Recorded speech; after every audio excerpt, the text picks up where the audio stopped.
বাংলাদেশ তো একসময় পুরো ছিল কৃষি প্রধান দেশ।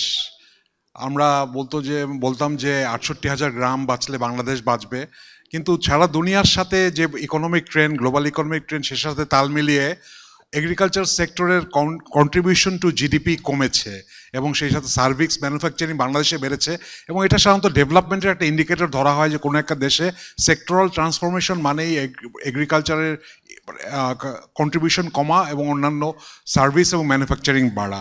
কিন্তু তাই বলে এগ্রিকালচার তো আনইম্পর্টেন্ট কিছু না, কারণ এগ্রিকালচার থেকে মেইনলি যেটা ইম্পর্টেন্ট ব্যাপার যে সেটা হলো আমাদের ফুড সাপ্লাই করে। আমাদের প্রায় 200 মিলিয়ন দেশের লোক, এখানে আমাদের ফুড সাপ্লাই অত্যন্ত ক্রিটিক্যাল একটা ব্যাপার।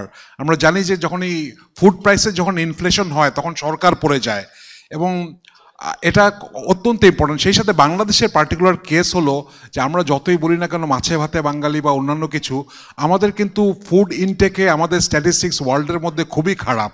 আমাদের animal protein one of the lowest in the world, এমনকি আমাদের এই সাবকন্টিনেন্টের মধ্যেও। আমাদের এমনকি ভেজিটেবল যেটা নিয়ে আমরা গর্ব করি সেটার দিক দিয়েও দেখা যাচ্ছে যে আমরা ঠিকমতো আমাদের ভেজিটেবল ইনটেক অনেক কম। এবং আমাদের এই লো কোয়ালিটি ফুড ইনটেকের কারণে কিন্তু আমাদের যে আমরা এর আগের সেশনগুলোতে দেখলাম যে আমাদের ওয়ার্কার প্রোডাক্টিভিটি এটা ডাইরেক্টলি রিলেটেড। আমরা যদি যে শ্রমিকদেরকে, বাচ্চাদেরকে, মায়েদেরকে যদি আমরা গুড কোয়ালিটি ফুড প্রথম থেকে প্রোভাইড না করতে পারি তবে কিন্তু আমাদের প্রোডাক্টিভিটি বাড়বে না। এবং সেই সাথে আমাদের শ্রমিকদের কথা মনে রাখতে হবে, আমরা তো এখনও স্টিল একটা লো ওয়েজ কান্ট্রি। এখন লো ওয়েজ কান্ট্রিতে যদি আমরা low cost of food provide না করতে পারি তাহলে তারা দুদিক দিয়ে শাঁখের করাতের মতো তারা হচ্ছে, তাদের ওয়েজ লো, সেই সাথে ফুড কস্ট অত্যন্ত হাই। এদিক দিয়েও বাংলাদেশের স্ট্যাটিস্টিক্স খারাপ। অনেক স্ট্যাটিস্টিক্সেই দেখা যাচ্ছে যে বাংলাদেশের ফুড কস্ট কিন্তু সাউথ এশিয়ার মধ্যে one of the highest, if not the highest. সুতরাং agriculture is a critical sector. আমাদের এই 200 মিলিয়ন দেশের লোকের মধ্যে সুষম খাবার সাপ্লাই করাটা এটাতেই অনেক ইম্পর্টেন্ট। ঠিক আছে, আমি সরাসরি প্যানেলে চলে যাচ্ছি। এখানে আমাদের দুটো পলিটিক্যাল পার্টির প্রতিনিধি আছে। আমি প্রথমেই তাদের কাছে একটু যেতে চাচ্ছি, তারা যদি একটু সংক্ষেপে তাদের এই এগ্রিকালচার ট্রান্সফরমেশনের জন্য আমাদের যে ক্রিটিক্যাল নিড অফ ফুড এবং অন্যান্য এই ব্যাপারে তাদের পার্টির পলিসিগুলো সম্পর্কে সংক্ষেপে যদি তারা একটু বলতেন। প্রথমে আমি বলছি ডক্টর সাইমুম পারভেজের কাছে। ওকে, প্রথমে আমি তাহলে যাচ্ছে মিস্টার জাকারিয়ার কাছে। তিনি এনসিপির সহ সমন্বয়ক, যুগ্ম আহ্বায়ক। তিনি যদি বলতেন যে তার পার্টি এগ্রিকালচার সম্পর্কে কি ভাবছে। ধন্যবাদ আজকে আমাকে ডাকার জন্য। আমাদের এগ্রিকালচারটা আমাদের দেশে একটা লম্বা সময় ধরে আমরা যখন একটা অ্যাগ্রো বেসড ইকোনমি ছিলাম, আমাদের একটা ব্যাকবোন ছিল। বাট স্লোলি যেহেতু আমরা মুভ করছি ফ্রম অ্যাগ্রো বেসড ইকোনমি থেকে আমাদের কিছুটা সার্ভিস এবং কিছুটা ম্যানুফ্যাকচারিংয়ে আমাদের শেয়ার ড্রপ করেছে। আপনারা জানেন যে বর্তমানে আমাদের এগ্রিকালচার, ফিশিং এবং ফরেস্ট্রির কন্ট্রিবিউশন টু জিডিপি প্রায় 11%-এর মতো। আমাদের অ্যাভারেজ গ্রোথ কিছুটা মডেস্টলি বেড়েছে লাস্ট 2-3 ইয়ার্সে, ফ্রম 3.1% টু 3.4%। তো এগুলো হচ্ছে ব্যাকগ্রাউন্ড ইনফরমেশন। আমাদের ক্রপ প্রোডাকশন ইন্ডেক্সটাও একটু স্লাইটলি বেড়েছে ওভার দ্য লাস্ট 3 ইয়ার্স। তো আমি যে এটা বলে আমাদের পার্টির ভিশনটা আমি এখানে ব্রিফলি আউটলাইন করতে চাই, সেটা হচ্ছে আমরা বলি যে আমাদের এখানে ফার্স্ট গ্রিন রেভলিউশন হয়েছে। সেটা আমাদেরকে successfully that has lifted us out of hunger. কিন্তু আমাদের নেক্সট যে গ্রিন রেভলিউশন চাই আমরা, সেখানে আমাদের মূল লক্ষ্য হওয়া উচিত আমাদের প্রসপারিটি, আমাদের সাস্টেনেবিলিটি এবং আমাদের dignity to those who feed us. So এনসিপির যে ভিশন, সেখানে আমরা কয়েকটা বিষয় আইডেন্টিফাই করেছি। উই এনভিশনে নিউ এগ্রিকালচারাল ট্রান্সফরমেশন, যেটা হবে built on fairness, science and sustainability.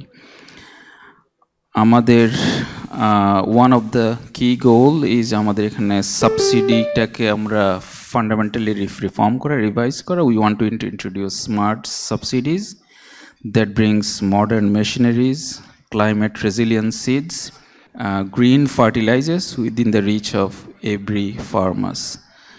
আমাদের এখানে আমরা যে কারণে আমরা মডার্নের কথা বলছি, আমরা বলছি যে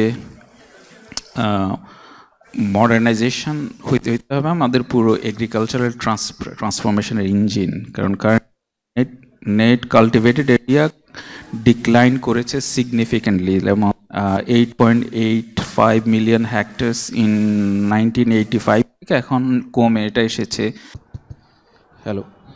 এখন এটা কমে হয়েছে 7.8 মিলিয়ন হেক্টার্স ইন 2011।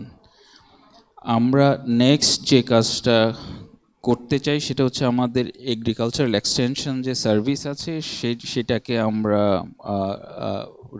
রিভাইজ করা। It must evolve from the static offices, এখন যেরকম প্রত্যেকটা উপজেলায় আছে, আমরা বলছি যে এটাকে আমরা মোবাইল এবং টেক বেসড একটা সাপোর্ট সিস্টেম হিসেবে আমরা এটাকে ডেভেলপ করা, which will be capable of delivering knowledge and innovations to every village.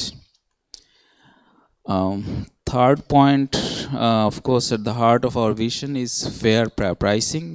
We know that আমাদের ফার্মার্সদের একটা বড় সমস্যা হচ্ছে তাদের দ্রব্যমূল্যের ন্যায্য দাম পায় না তারা।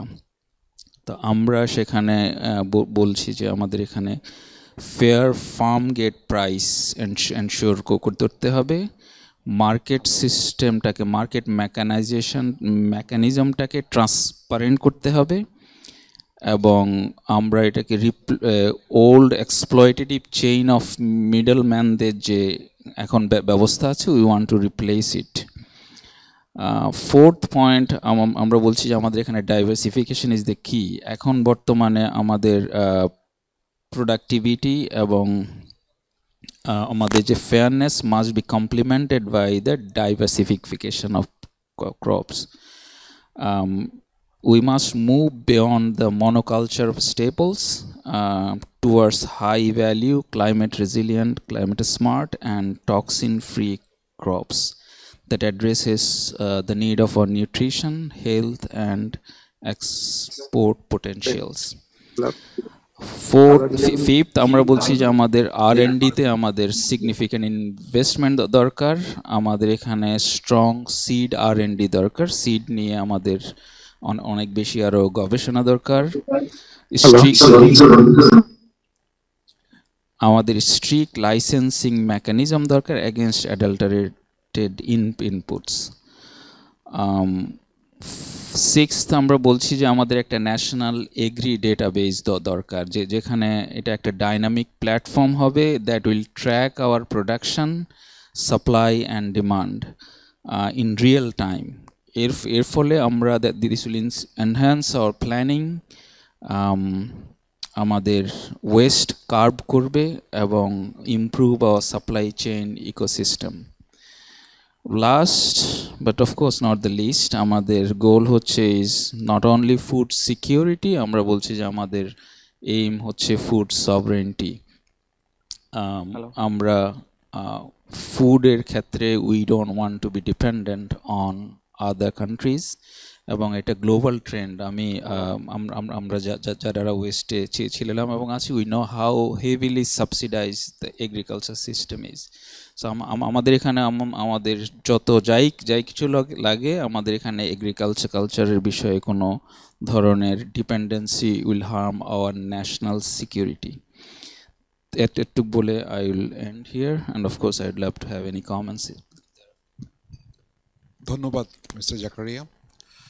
এখানে একটা জিনিস আমরা দেখতে পাচ্ছি যে এর আগে ছিল একটা ইন্ডাস্ট্রি প্যানেল, এবং সেখানে তারা যাওয়ার সাথে সাথে কিছু দর্শকও চলে গিয়েছেন। মানে এখানে আমাদের একটা ক্লিয়ারলি একটা ইম্পর্টেন্ট ফ্যাক্টর হলো কিন্তু যে ইন্ডাস্ট্রির এখন পর্যন্ত যে গ্ল্যামার বা যে প্রেস্টিজ আছে, এগ্রিকালচার, আমরা কৃষিপ্রধান দেশ হলো, সেই প্রেস্টিজটা কেন জানি নেই।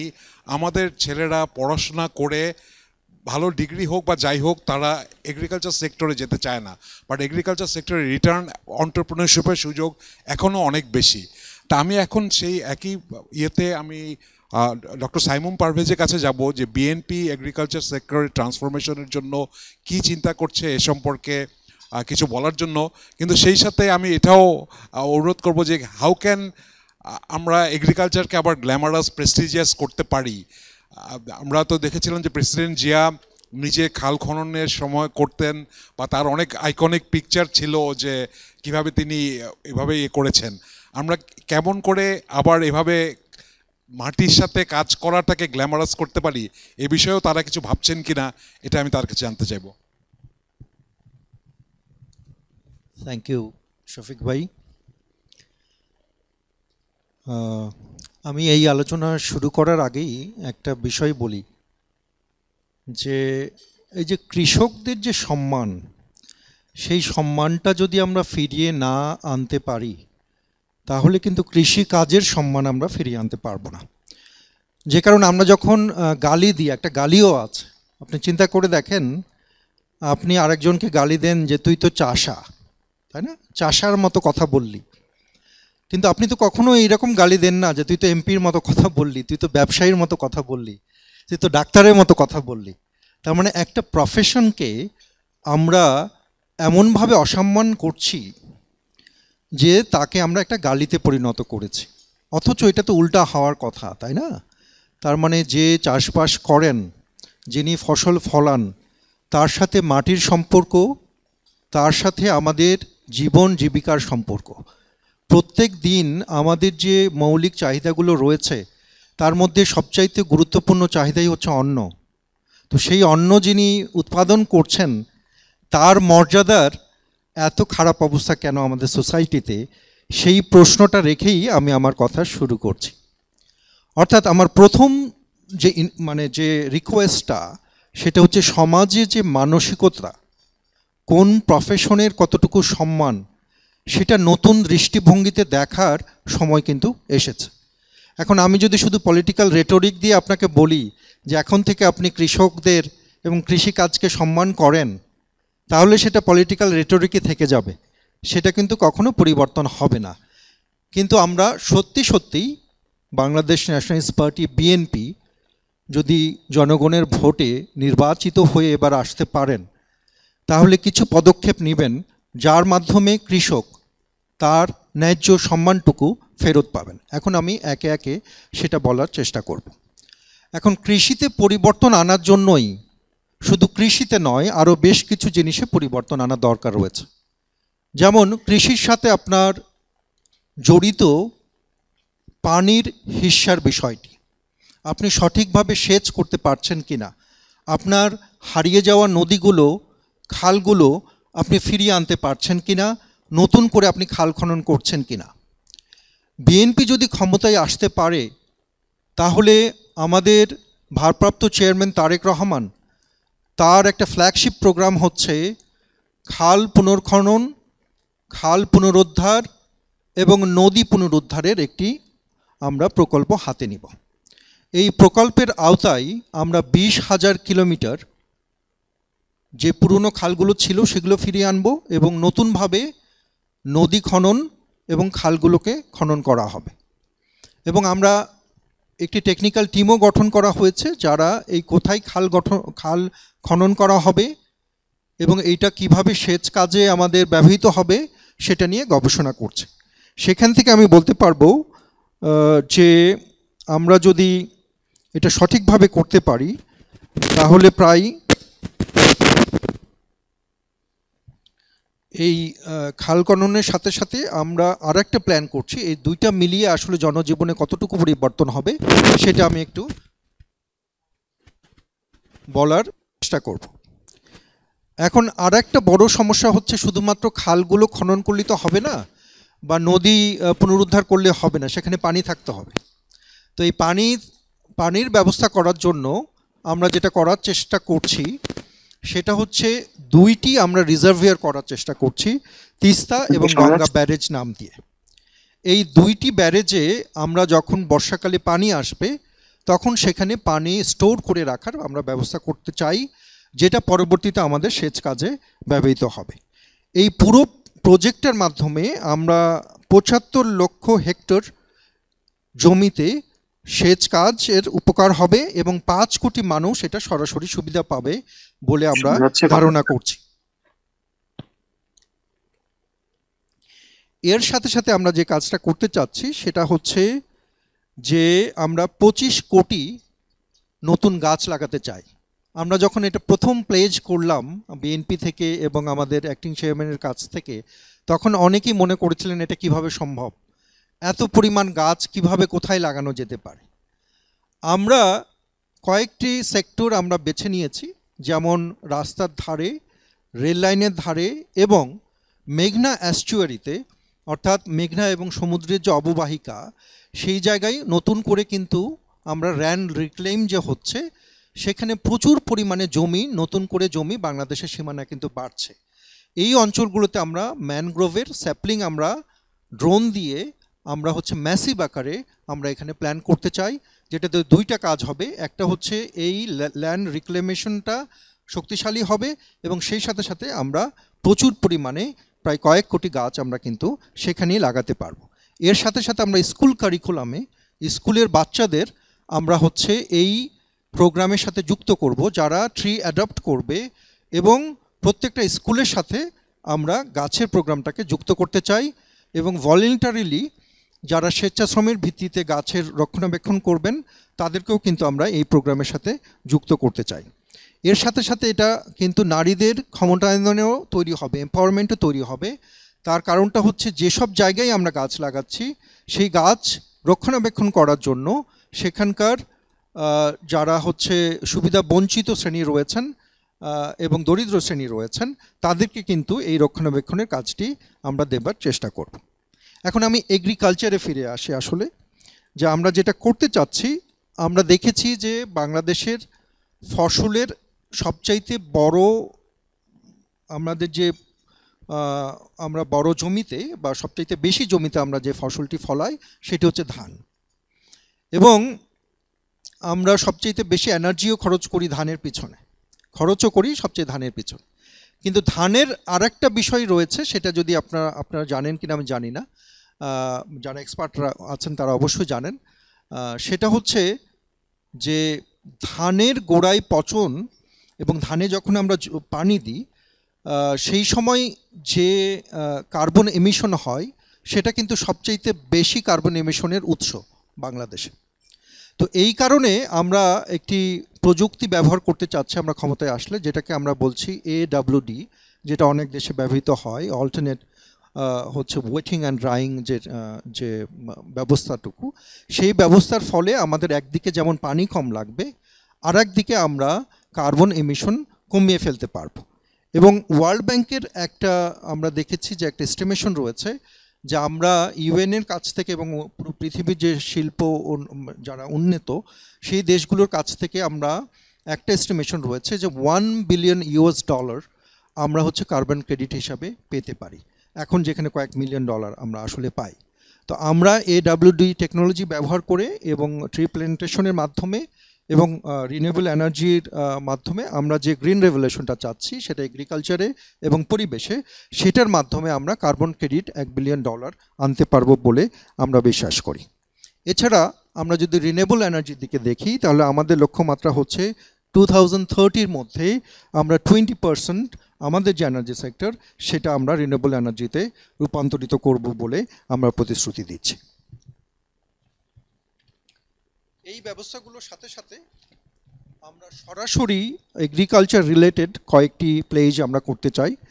তার একটি হচ্ছে অলরেডি এনসিপির যে প্রতিনিধি জাকিরিয়া ভাই বলেছেন, সেটা হচ্ছে যে কৃষকের যে ন্যায্য মূল্য, ফেয়ার প্রাইস, এটা কিন্তু আমাদের যেমন 31 দফার মধ্যে রয়েছে, এর আগে 27 দফার মধ্যে ছিল, ভিশন 2030-র মধ্যে ছিল। আমরা বারবার বলছি যে কৃষক যে জমিতে ফসল উৎপাদন করেন এবং তা যখন আমাদের হাতে এসে পৌঁছায়, এই যে গ্যাপটা, সেই গ্যাপের মধ্যে আমরা দেখি মূল্য অনেক ক্ষেত্রে কয়েকটা ফোল্ড বেড়ে যায়। তো এই যে মধ্যস্বত্ব ভোগী যারা, দালাল যারা, ফড়িয়া যারা, তারা কিন্তু এই দামগুলোর সুবিধা পায়, কৃষক পায় না। কিন্তু আমরা যেটা চেষ্টা করছি একটা ফেয়ার প্রাইস যাতে কৃষক পায় সেটার একটা ব্যবস্থা করার চেষ্টা করব। সেটা কিভাবে করব, কারণ আমরা শুধু হোয়াট কোশ্চেন না, আমরা হাউ কোশ্চেনেরও আনসার দিতে চাই। তো যে কারণে আমরা গভর্নমেন্ট ট্রেড সেন্টার করতে চাই, যেটা হয়তো ইউনিয়ন ভিত্তিক হতে পারে বা উপজেলা ভিত্তিক হতে পারে। আমরা সেটা নিয়ে চিন্তাভাবনা করছি, যেটা গভর্নমেন্ট উদ্যোগ নিয়ে ফ্যাসিলিটেট করে হচ্ছে কৃষকের ফেয়ার প্রাইসটা এনশিওর করবে। এছাড়া আমাদের অ্যাক্টিং চেয়ারম্যান বারবার তার বক্তৃতায় ফার্মার্স কার্ডের কথা বলেন। এই যে ফার্মার্স কার্ড, সেটাও কিন্তু টেকনোলজি ব্যবহার করে কৃষককে এক ধরনের প্রণোদনা দেওয়া এবং কৃষকের স্ট্যাটাস যেটা আমরা বলি, যেটা দিয়ে আমি আমার কথা শুরু করেছিলাম, সোশ্যাল স্ট্যাটাস, সেই সোশ্যাল স্ট্যাটাসটাকে উপরে নিয়ে আসার জন্য আমরা এই কাজটা করতে চাই। এই ফার্মার্স কার্ডের মাধ্যমে আমরা একটা ডেটাবেস তৈরি করব, যেখানে কৃষকের জমি সংক্রান্ত সমস্ত তথ্য থাকবে। কৃষক যে ভর্তুকি পায় বা সাবসিডি পায়, সেটা কিন্তু এই কার্ডের মাধ্যমে সরাসরি কোনো দালাল ছাড়া, মধ্যস্বত্বভোগী ছাড়া এটা পাবেন। তারা বিভিন্ন ক্ষেত্রে তারা ইন্টারেস্ট ফ্রি লোন পাবেন। অর্থাৎ কৃষি জমি সংক্রান্ত, এটা মনে করেন সার সংক্রান্ত, এটা পানি সংক্রান্ত, সেচ সংক্রান্ত, যত সরকারের সাথে যত লেনাদেনা থাকবে, সেটা সব কিছুই কিন্তু এই ফার্মার্স কার্ডের মাধ্যমে সরাসরি আমরা প্রযুক্তির মাধ্যমে আমরা ডিল করতে চাই, যাতে কোনো ধরনের মধ্যস্বত্বভোগী সেখান থেকে কোনো সুবিধা না নিয়ে যেতে পারে এবং কৃষক যাতে তার ন্যায্য সম্মান পান এবং ন্যায্য মূল্য তার পণ্যের জন্য পান। আমরা ধারণা করছি যে 13 লাখ থেকে 20 লাখ নতুন আমরা জব আমরা ক্রিয়েট করতে পারবো আমরা যদি এই টেকনোলজিগুলো ব্যবহার করি। কারণ আমরা একটা স্মার্ট এগ্রিকালচারের কথা বলছি। কারণ আমরা এখন যদি দেখেন আমাদের যে জমিগুলো, সেই জমিগুলো বারবার ফার্ম ফ্র্যাগমেন্টেশন হয়। অর্থাৎ আমার একটা জমি রয়েছে, আমার ছেলে মেয়ে, 3জন ছেলে মেয়ে থাকলে সেটা 3টা ভাগে বিভক্ত হয়, তার 3টা ছেলে মেয়ে থাকলে সেটা আবার 3টা ভাগে বিভক্ত হয়। অর্থাৎ এই এবং প্রত্যেকে আলাদা আলাদা সিদ্ধান্ত নেয় যে তার জমিতে সে কী ফসল চাষ করবে। এখন আপনি যদি একটা বড় স্কেলে একই ধরনের ফসল না চাষ করতে পারেন, তাহলে তো আপনি কখনো ইন্ডাস্ট্রিয়াল স্কেলে আপনি এগ্রিকালচার করতে পারবেন না। তো আমরা যেটা চেষ্টা করব সেটা সমবায় ভিত্তিক হোক বা প্রতিটি গ্রামে একটি, এখন অনেক বাইরে থেকে ডায়াসপোরা কমিউনিটির অনেকে দেখেন তারা কিন্তু গ্রামে ইনভেস্ট করার চেষ্টা করছে, তারা এগ্রো ফার্ম করার চেষ্টা করছে। আমরা যদি গভর্নমেন্ট থেকে একটু সুবিধা দিতে পারি, এই প্রত্যেকটা গ্রাম ভিত্তিক আমরা যদি কৃষকদের একত্রে বসিয়ে তাদের সাথে কথা বলে একটা শস্য যদি আমরা উৎপাদন করতে পারি, তাহলে কিন্তু আমরা দেখা যাচ্ছে ফসলের উৎপাদন এই ফার্ম ফ্র্যাগমেন্টেশনটাকে এড়িয়ে একটা বড় সংখ্যার ফসল আমরা, একই ধরনের ফসল আমরা, যেটা বাইরের অনেক অনেক দেশে হচ্ছে, একই ধরনের ফসল আমরা উৎপাদন করতে পারবো। অর্থাৎ যেই জেলায় যেই ফসলটা বেশি হয় এবং যে ফসলটা হলে কৃষকের জন্য লাভজনক হয়, সেটা কৃষকের সাথে আমরা আলোচনা করে আমরা করতে পারি। যেমন ধরেন আমরা যদি কোস্টাল বেল্টে ধরি, সেখানে স্যালিনিটি বেড়ে গেছে। স্যালিনিটি বাড়ার কারণে সেখানে নর্মালি যে ফসলগুলো হওয়ার কথা সেটা কিন্তু আর হচ্ছে না। আমরা কৃষককে যদি আমরা বোঝাতে পারি যে আপনারা সবাই যদি এই স্যালিনিটির মাধ্যমেই স্যালিনিটিকে এড়িয়ে সেখানে কোন ফসলটা সবচেয়ে ভালো হবে, এবং সেইটা যদি এক ধরনের সমবায় ভিত্তিক বা একটা আলোচনার ভিত্তিতে সরকার যদি একই ধরনের ওখানে ফসল উৎপাদন করতে পারে, তাহলে আমাদের ফসল উৎপাদনের যে হার সেটাও কিন্তু অনেক বেড়ে যাবে বলে আমরা মনে করি। অর্থাৎ এই ব্যবস্থা আমরা নিতে চাই।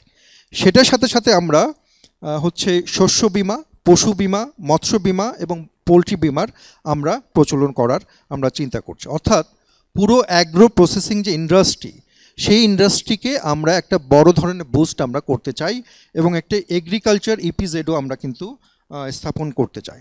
অর্থাৎ শুধু ফসল না, সেটার সাথে সাথে এই ফসলের সাথে সাথে আমরা মানে ফিশারিজ, পোলট্রি, ডেয়ারি ইত্যাদি সব মিলিয়ে আমরা একটা পুষ্টি প্যাকেজ করা, হ্যাঁ, যাতে মানুষের হচ্ছে নিউট্রিশনের একটা বড় ধরনের চাহিদা আমরা ফিল আপ করতে পারি বাংলাদেশে। অর্থাৎ এই যে পুরো যে আলোচনা, আরও অনেকগুলো পেজ রয়েছে, আমি সবই এখনই রিভিল করতে চাই না, সামনে ইলেকশন ইশতেহার আসছে, আপনারা এটার একটা ডিটেল ম্যাপ আপনারা পাবেন। কিন্তু এখন এই যে আলোচনা, সেটার পলিটিক্যাল লিডাররা যখনই কোনো কথা বলেন, যখনই কোনো প্রতিশ্রুতি দেন, তখনই একটা কথা বারবার হয়, যেটা আসলেই সত্যিকার এটা করতে চাচ্ছেন কি না। এই প্রতিশ্রুতি কি শুধুমাত্র ভোট পাবার প্রতিশ্রুতি, না সত্যি আসলে আপনারা করতে চাচ্ছেন কি না।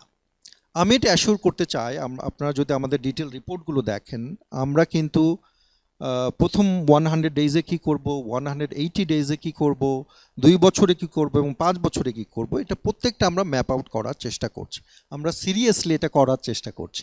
এখন যতদিন পর্যন্ত আমরা এটা না করব ততদিন পর্যন্ত আমরা বলতে পারবো না যে আসলে আমরা এটা করতে চাচ্ছি কেন, কারণ এটা আমাদের আসলে কর্মে এটা রূপান্তরিত করতে হবে, তাহলে আমরা কনফিডেন্টলি হয়তো বলতে পারবো। কিন্তু এখন যে কথাটা আমরা কনফিডেন্টলি বলতে পারি সেটা হচ্ছে যে আমরা শুধুমাত্র ভেগ কথার ফুলঝুরি আমরা ছোটাতে এখানে আসছি না।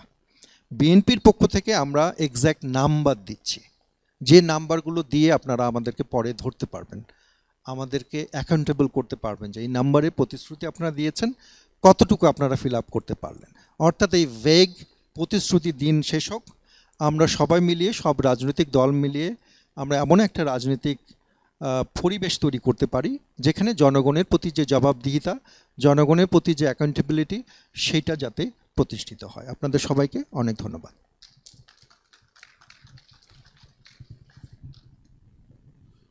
ধন্যবাদ doctor Saimum.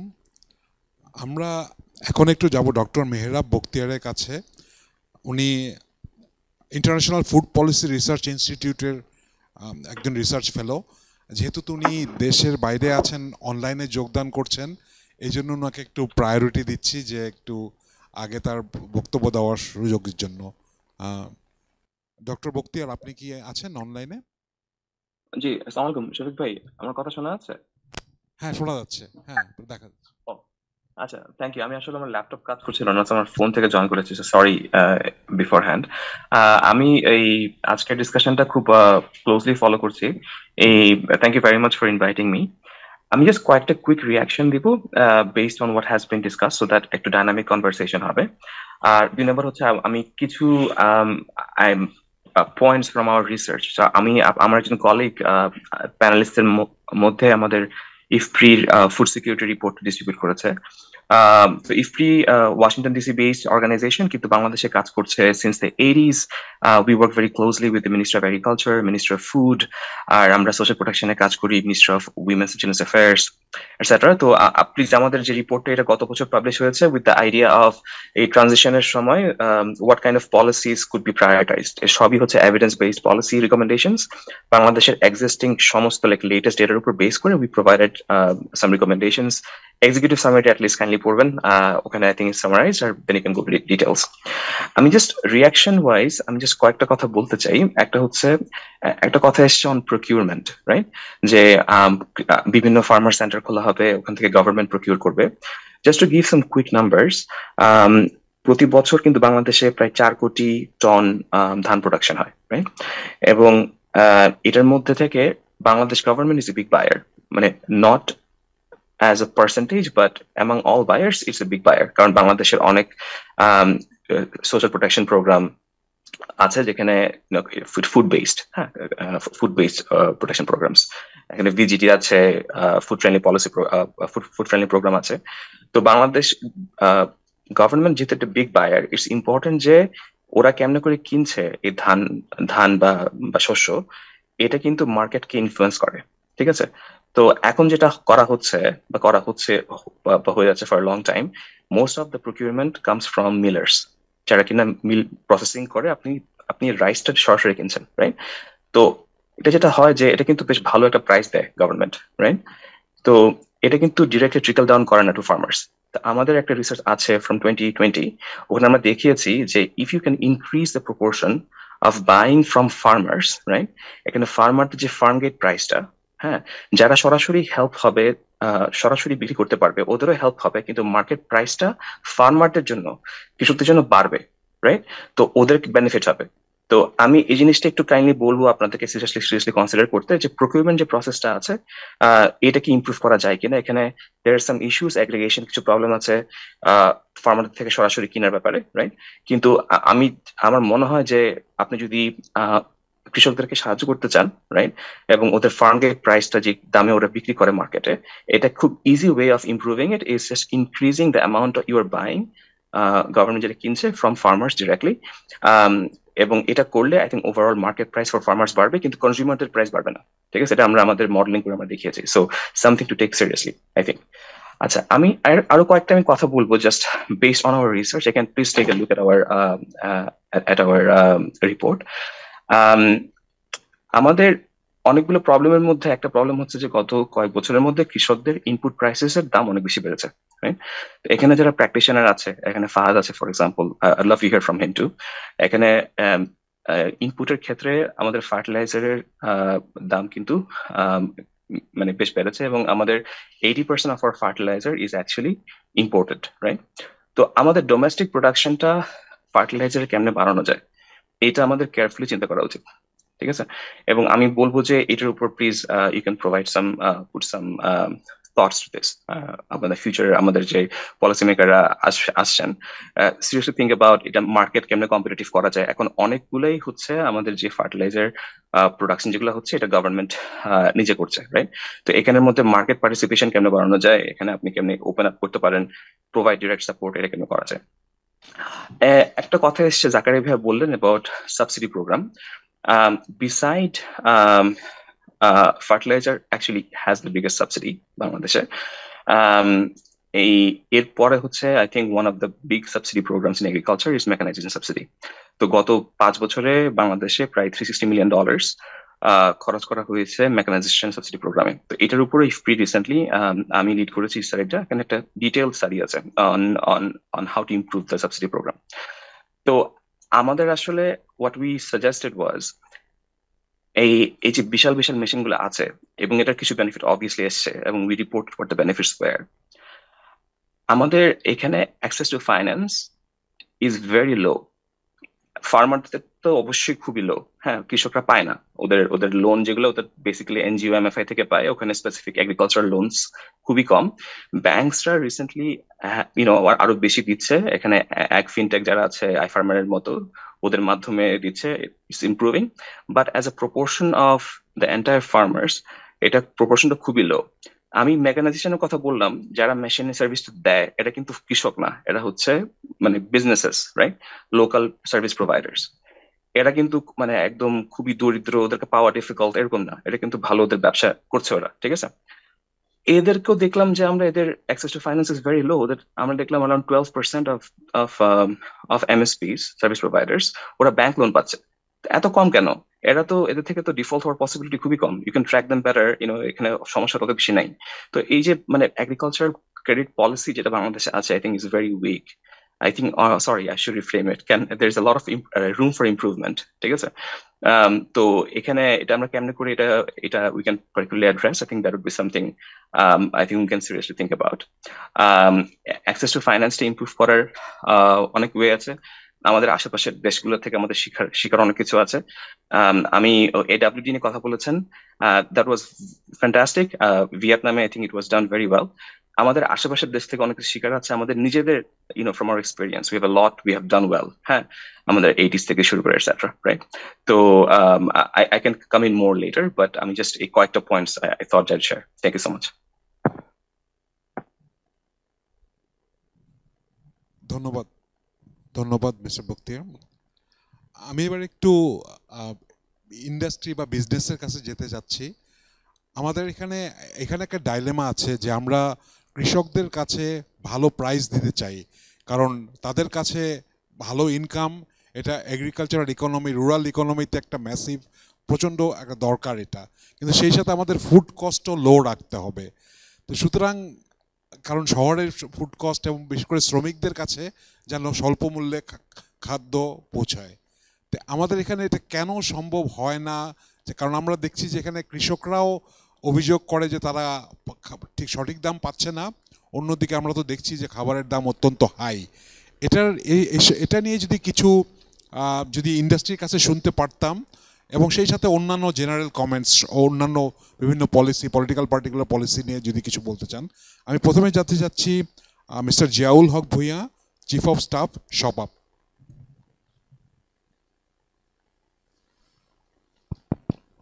Assalamu alaikum. Good evening, everyone.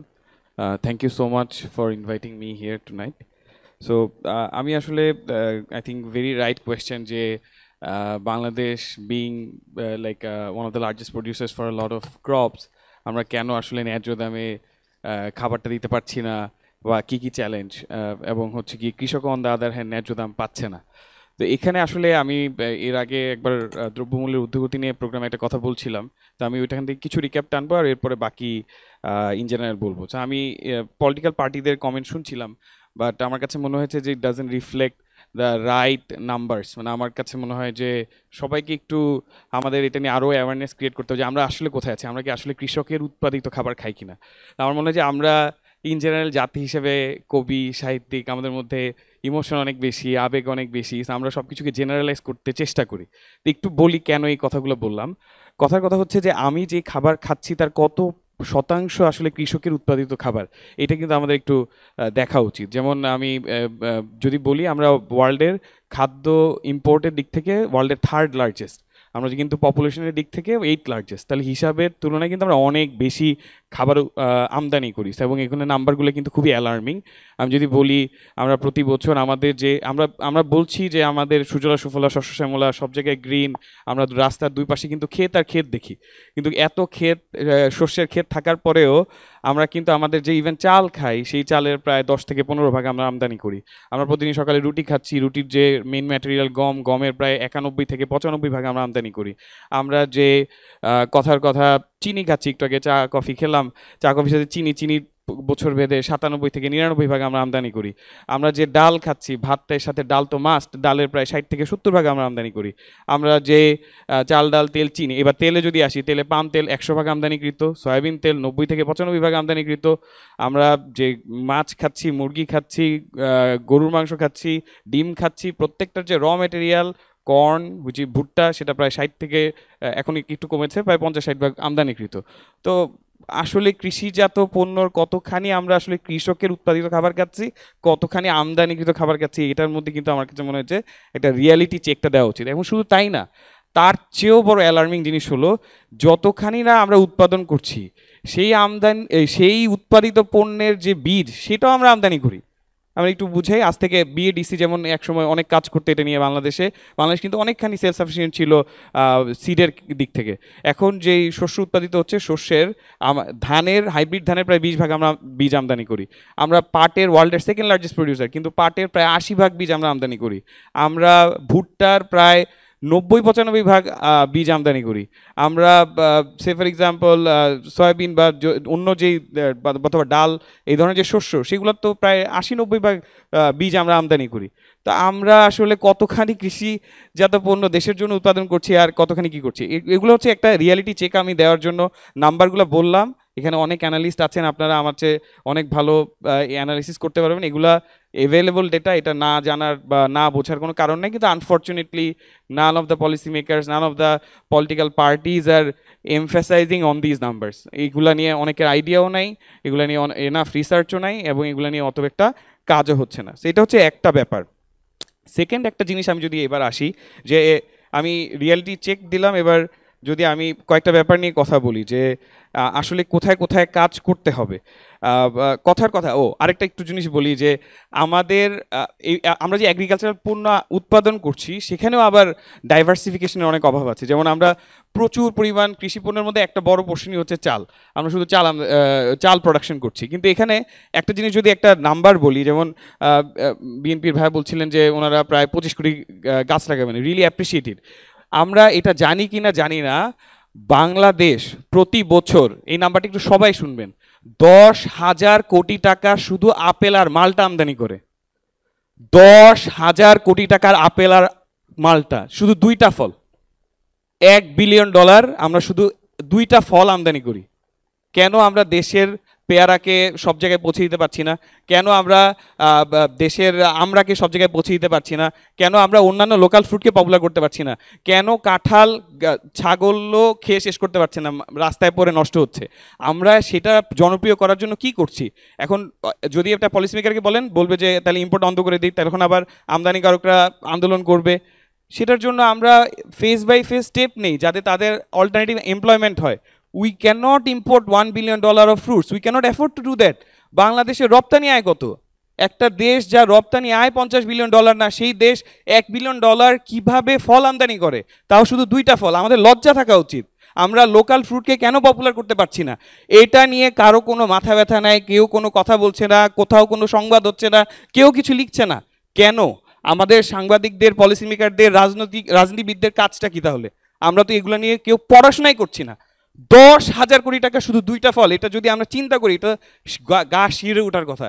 $1 billion we spend only on 2 fruits. এটা গেল একটা ব্যাপার। আমি আরও কিছু কয়েকটা পয়েন্ট বলবো, একটু সবাই শুনি। কেন আমরা প্রত্যেক বছর দেখবেন আমরা যখন কথা বলি যে নিউজে আসে প্রতি বছর আলুর বাম্পার ফলন, টমেটোর বাম্পার ফলন। Bumper is a vague word, this is মানে এর চেয়ে বাজে শব্দ আর হইতে পারে না। মানে বাম্পার কি ভাই?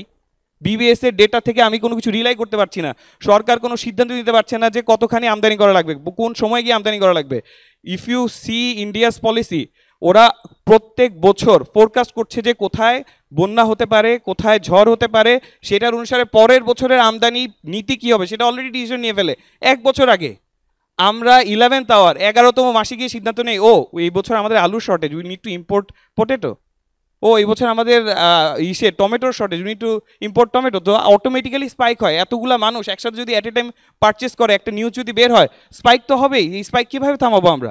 এবং এখানে একটা মজার জিনিস বলি, আমরা কিন্তু টমেটোতে স্বয়ংসম্পূর্ণ না। প্রতি বছর কিন্তু টমেটো আমদানি করতে হয়। টমেটোর মতো ফসল কেন আমার আমদানি করতে হবে?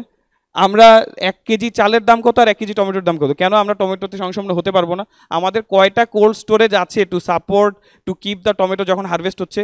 কি পরিমাণ টন টমেটো প্রতি বছর নষ্ট হয়? কেন? কারণ হচ্ছে খামারি, এই যে আমরা বলছি সেন্টার হবে, সেন্টারে আমরা কৃষক পণ্য বিক্রি করবে, পণ্য বিক্রি করে রাখবেন কোথায়? Where is the facility to keep the products produce? রাখার মতো তো কোনো কোল্ড স্টোরেজই নাই।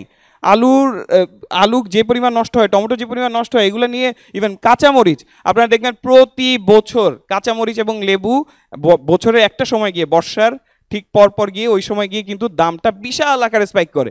তা আমাদের যে রিপোর্টগুলো হয়, যে অ্যানালাইসিসগুলো হয়, সেগুলো থেকে আমরা এগুলো দেখতে পাই না?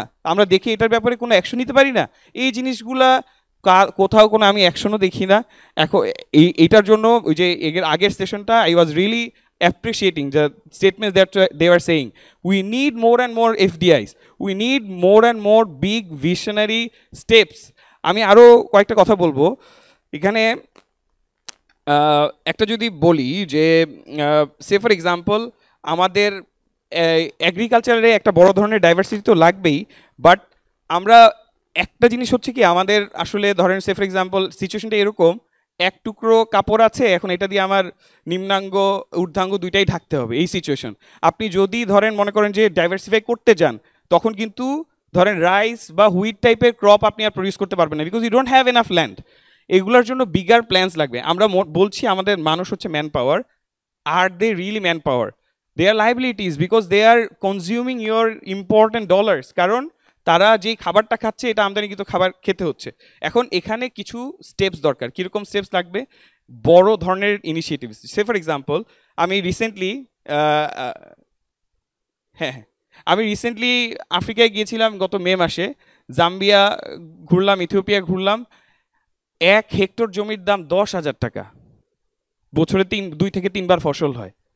কিন্তু এখন ধরেন বাংলাদেশ থেকে কোনো ইন্ডাস্ট্রি যদি যেতে চায়, সেখানে ধরেন 100 হেক্টর বা 1000 হেক্টর 5000 হেক্টর জমি করতে চায়, Bangladesh bank policy will not allow ইট।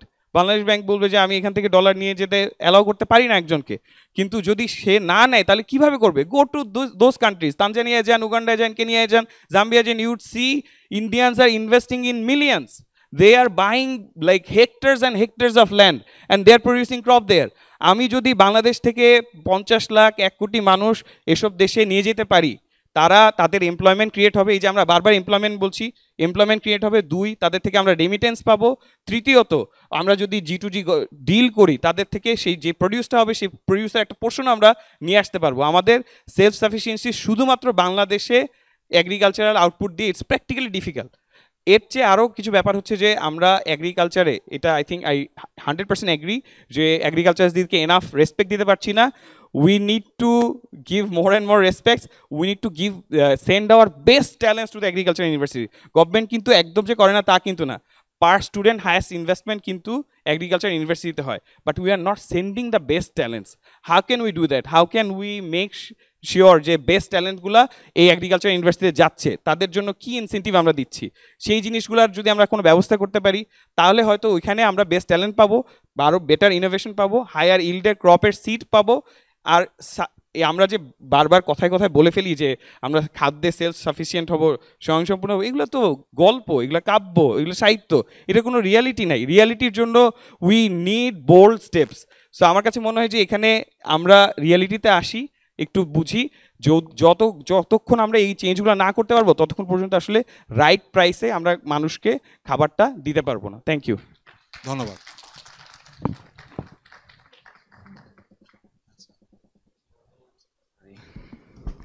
উনি অনেকগুলো কথা বললেন, আমি ডিফেন্সিভ না, কারণ আমি তো কোনোদিন গভর্নমেন্টে ছিলাম না, আই এম শিওর আমাদের সামেমো ভাইও ছিল না। বাট আপনার কিছু কমেন্টস আমার মনে হয় ইউ ক্যান রিথিঙ্ক। সেটা হচ্ছে আপনার অনেকগুলো প্রশ্ন আপনি পরে আনসার দিয়েছেন যে আমরা এটা উৎপাদন করছি কিনা A to Z। এগ্রিকালচারের বাস্কেটে 100 ডিফারেন্ট আইটেমস আছে, we can not produce everything. আপনাদেরকে মাথায় রাখতে হবে আমাদের ল্যান্ডের overwhelming majority of the lands are being used for 3-4 types of rice. So আমরা আমাদের ল্যান্ডের প্রায় এক্সস্ট করি রাইসের পিছনে। ওর মধ্যে আপনি আবার আপেল কখন করবেন, আপনি আবার এইটা কখন, রাইট? সো এখানে কম্পারেটিভ অ্যাডভান্টেজ হবে না, পেয়ারা খাওয়াইতে হবে মানুষকে, আমরা আপেল খাওয়ার দরকার নাই, রাইট? ওকে, ঠিক আছে, তাড়াতাড়ি শেষ করতে হবে একটু। ওকে, ধন্যবাদ। আমরা শুনলাম পলিটিশিয়ানদের কাছ থেকে এবং অলসো ইন্ডাস্ট্রির কাছ থেকে। এবার আমরা একটু শুনি গভর্নমেন্টের পলিসি মেকিং পার্সপেক্টিভ থেকে। আমাদের সাথে আছেন মিস্টার আনোয়ার ফারুক, উনি প্রাক্তন সেক্রেটারি ছিলেন মিনিস্ট্রি অফ এগ্রিকালচারে, সুতরাং এগ্রিকালচারাল পলিসি সম্পর্কে তার প্রত্যক্ষ অভিজ্ঞতা আছে। তো উনি একটু বলতে পারেন যে কেন আমরা এগ্রিকালচার সম্পর্কে এত কিছু বলা সত্ত্বেও আমরা এত সমস্যা সংকুল পরিবেশে আছি। ধন্যবাদ। আমি দুটা পার্টে বলবো। একটা হলো যে প্রশ্নগুলো এসেছে এবং যে সুপারিশগুলো এসেছে তার একটু মন্তব্য করতে চাই, আর তারপরে আমার যে অভিমত সেটা আমি দিতে চাই আর কি। প্রথম আমি আমারটা বলবো না, আগে আপনাদের ব্যাখ্যাটা দেব, আপনার যেটা মনে হয়। আচ্ছা, আমি ব্যাখ্যাটাই দিই। আমি ব্যাখ্যাটা হলো যে পলিটিক্যাল পার্টিগুলো বোধ বিএনপি এবং আপনার আমাদের জাকারিয়া যেটা বলেছেন এনসিপি, আমি দুইটার সাথে একমত, এগুলো করা দরকার। কারণ প্রত্যেকটা আইডিয়া ইজ ওকে, কোনো সমস্যা নেই, আইডিয়া নিয়ে কোনো সমস্যা নেই, আইডিয়াটা যথেষ্ট গুরুত্বপূর্ণ। বাট ওই যে fair price, to ensure fair price for the farmers is very difficult. এটার জন্য আমরা বলছি যে কমিউনিটি অ্যাপ্রোচে মার্কেট অ্যাক্সেস ফার্মারকে যত আপনি বাড়াতে পারবেন তাহলে তো এটা বেটার হবে। এখন যেই আপনার মেহরাব যেটা বললেন যে আপনার প্রকিউরমেন্ট পলিসি সরকারের, এটা আমার ওয়ান অফ দ্য কনসার্ন। আমরা আসলে বলি যে কৃষির জন্য কাজ করতে চাই, কৃষকের জন্য কাজ করি, কিন্তু পলিসি লেভেলে আমরা সেটা করি না। তার কারণ হলো আমাদের যত আইন কানুন পলিসি হয় আমরা ওই সচিবালয়ে বসে বানাই, আমরা ফার্মার্সদের ইন্টারেস্টে দেখি না। ইভেন আজকে today we are talking about farmers, কিন্তু একজনও ফার্মার প্রতিনিধি নেই যে তার সমস্যাটা সে আমাদের সাথে শেয়ার করবে। তারা রিফর্মে কী চায়, সে কীভাবে চায় সাবসিডিটা, সে কীভাবে ফসলের দাম পেতে চায়, সে কীভাবে মার্কেটিং করতে চায়, এই শেয়ারগুলো আমরা করি না। তাতে করে হয় কি, সবসময় একটা জিনিস উপেক্ষিত থেকে যায়, কোনো পলিসিতেই আসলে ফার্মারের ইন্টারেস্টটা ঠিকমতো সার্ভ করে না। ওই যে প্রকিউরমেন্টে বললেন, দেখেন সরকার এবার ধানের প্রকিউরমেন্ট প্রাইস বললো 1440 টাকা, কিন্তু কৃষক অন অ্যান অ্যাভারেজ বিক্রি করছে 1000 টাকা। তাহলে তার তো প্রফিটের থেকে বেশি লস হয় ধান করে, তাহলে সে টাকাটা পাবে কোথায়? আপনি ধান প্রকিউরমেন্টের জন্য বললেন, আমরা বারবার বলেছি যে আপনি সরকারকে বলতেছি যে আপনি ধান ফর্মে প্রকিউরমেন্ট করেন।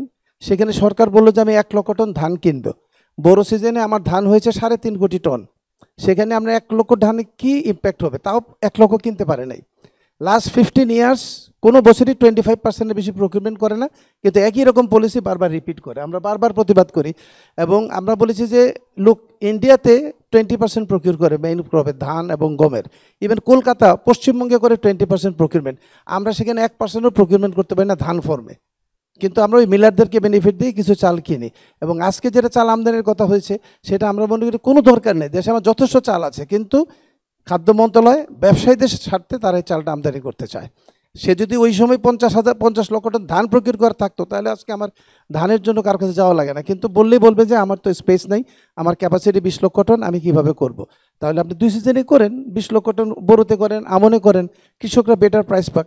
এখন এই ফেয়ার প্রাইস এনশিওর করাটা খুব ডিফিকাল্ট। আপনি যদি কৃষকরে সরকারি বলছে 1400 টাকা তার কস্টে প্রফিট হবে 1400 টাকা দাম করলে তাহলে আপনি 1000 টাকা বিক্রি করছেন, তাহলে আপনি কীভাবে কৃষকটা সার্ভাইভ করবেন? ওই যে একটু আগে আমরা সেশনে দেখলাম যে কৃষক কৃষিকাজে থাকে না, কেন থাকে না? এটা প্রফিটেবল না। এখন বাধ্য হয়ে মানুষ কৃষিকাজ করে, কারণ তার যদি অন্য কোনো গন্তব্য থাকতো তাহলে সে করতো না। সে বাধ্য হয়ে তার ছেলেকে জমি বিক্রি করে পিয়নের চাকরির জন্য শহরে পাঠায়, না হলে ওই ভূমধ্য সাগরে পাঠায়, তাও বিদেশ যাক, জমি বিক্রি করে যাক। যদি লাভজনক হতো তাহলে কেউ কৃষিকাজ করতো না। এটা হলো আমার প্রথম ইস্যু। এবং আমরা মনে করি এই কৃষক নিয়ে বলতে গেলে কৃষকদের নিয়ে আলোচনা করতে হবে, তা না হলে এটার আনসার আসবে না। দ্বিতীয় প্রশ্ন আছে জিয়াউল হক সাহেব যেটা বললেন যে আমাদের বীজ আমদানির বিষয়টা, এটাও আমি একটু ডিফার করব এই কারণে, দেখেন আমরা যখন হাইব্রিড শুরু করি 2000 সালে যদি ধরি যে আমাদের জিরো, আমাদের একটা নতুন প্রযুক্তি, এদেশে এই প্রযুক্তির আগে ছিলই না, চায়না থেকে প্রযুক্তিটা আসলো। আমরা প্রথমে 100% ধান বীজ আমদানি করি, তখন অনেক ক্রিটিসিজম আসছে যে আমদানি নির্ভর করে ধানের কি হবে। তা আমাদের বক্তব্য ছিল যে আমাদের টোটাল ধান বীজের যা রিকোয়ারমেন্ট তার হলো 1 থেকে 2% আমদানি হয়, তাতে আমার তো কোনো সমস্যা নাই। যদি আমি আমদানি বন্ধ হয়ে যায়, আমার তো বীজ আছে দেশে, পর্যাপ্ত বীজ আছে।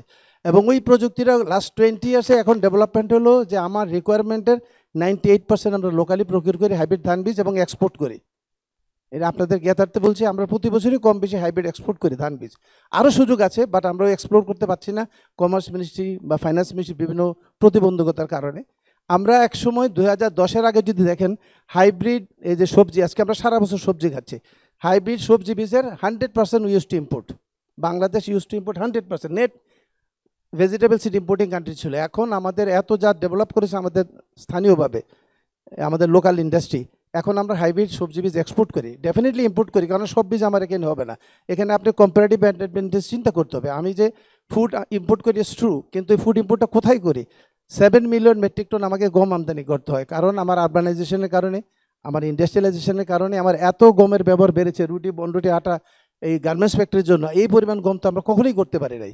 আমরা এখন 10 থেকে 12 লক্ষ টন গম উৎপাদন করি, হাইয়েস্ট এক বছর 17 লক্ষ টন হয়েছিল এই দেশে, কারণ শীত কমে যাওয়ার কারণে আর গম হচ্ছে না।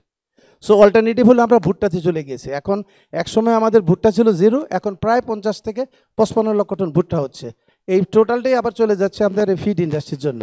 এখনও আমদানি হয়, তো ইট ইজ নট 50%, এখন আমার 16 থেকে 17 লক্ষ টন ভুট্টা আমদানি হয়, না হলে তো সবটাই আমদানি করা লাগতো। এখন প্রশ্ন হলো যে আমি বীজ আমদানি করবো কিনা। আমি যদি 1 কেজি বীজ আমদানি করি ভুট্টা বীজ, সে $2, আর যদি না করি আমাকে 500 কেজি ভুট্টা আমদানি করতে হবে, তাতে লাগতে হবে আমার $10,000। So which is better for me.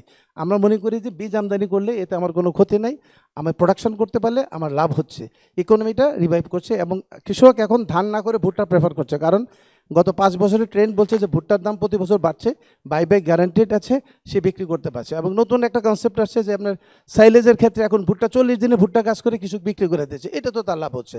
So কৃষকরা আমরা কেন বেনিফিট দেবো না? কৃষক যেটাতে প্রফিটেবল মনে করবে সেটাই করবে। সেই জন্য এই ডাইভার্সিফিকেশন এখন নতুন মাত্রা হয়েছে ভুট্টা। আলুর ক্ষেত্রে যেটা বললেন ইটস ট্রু। দেখেন আমরা সরকার কী করি, কৃষকদেরকে উৎসাহিত করি আলু করো, পেঁয়াজ করো, কিন্তু কৃষি মন্ত্রণালয়ের কাজটা কি? উৎপাদন করার পরে চুপচাপ বসে থাকবে, যখন দাম কমে যাবে আর কৃষি মন্ত্রণালয়ের কোনো অ্যাকশন নাই। আপনি সরকারের উৎসাহিত হয়ে আমি পেঁয়াজ করলাম, যখন দাম কমে গেল আমরা এত চিৎকার করলাম, কিন্তু সরকার কোনো ভূক্ষেপ নাই। ওই কৃষক কেন আত্মহত্যা করতে হলো আজকে মেহেরপুরে? আপনি তাকে প্রোটেকশন কোথায় দিলেন? তার প্রাইস সাপোর্টটা কোথায় দিলেন? সুতরাং পলিটিক্যাল পার্টিদের কাছে আমাদের এটাই বক্তব্য যে আপনাদের প্রাইস সাপোর্টটা কীভাবে হবে এটা আমাদের নিশ্চিত করতে হবে, যাতে কৃষক তার উৎপাদিত পণ্য করে লস না করে। আজকে টমেটো আমদানি করে আমাদের ঠিক, কিন্তু এটা কিন্তু সিজনের না, অফ সিজনে সামার টমেটো। 20 বছর আগে দেশে সামার টমেটো ছিলই না, তখন আমদানি করেও পাওয়া যায়নি। বাট এখন প্রযুক্তি আসছে, লোকালিও করছে, কিন্তু আমাদের এখন ফুড হ্যাবিট চেঞ্জ হচ্ছে, আমাদের ইনকাম বাড়ছে। আমরা এখন সামারেও টমেটো খেতে হবে, সামারেও শশা খেতে হবে। শশা অবশ্য এখন সারা বছর আমাদের হয় হাইব্রিডের কারণে, কিন্তু কিছু কিছু ফসল আমাদের সবজি আমদানি করতে হয়। যেমন ক্যাপসিকাম অফ সিজনে আমদানি করেন, খুব এক্সপেন্সিভ।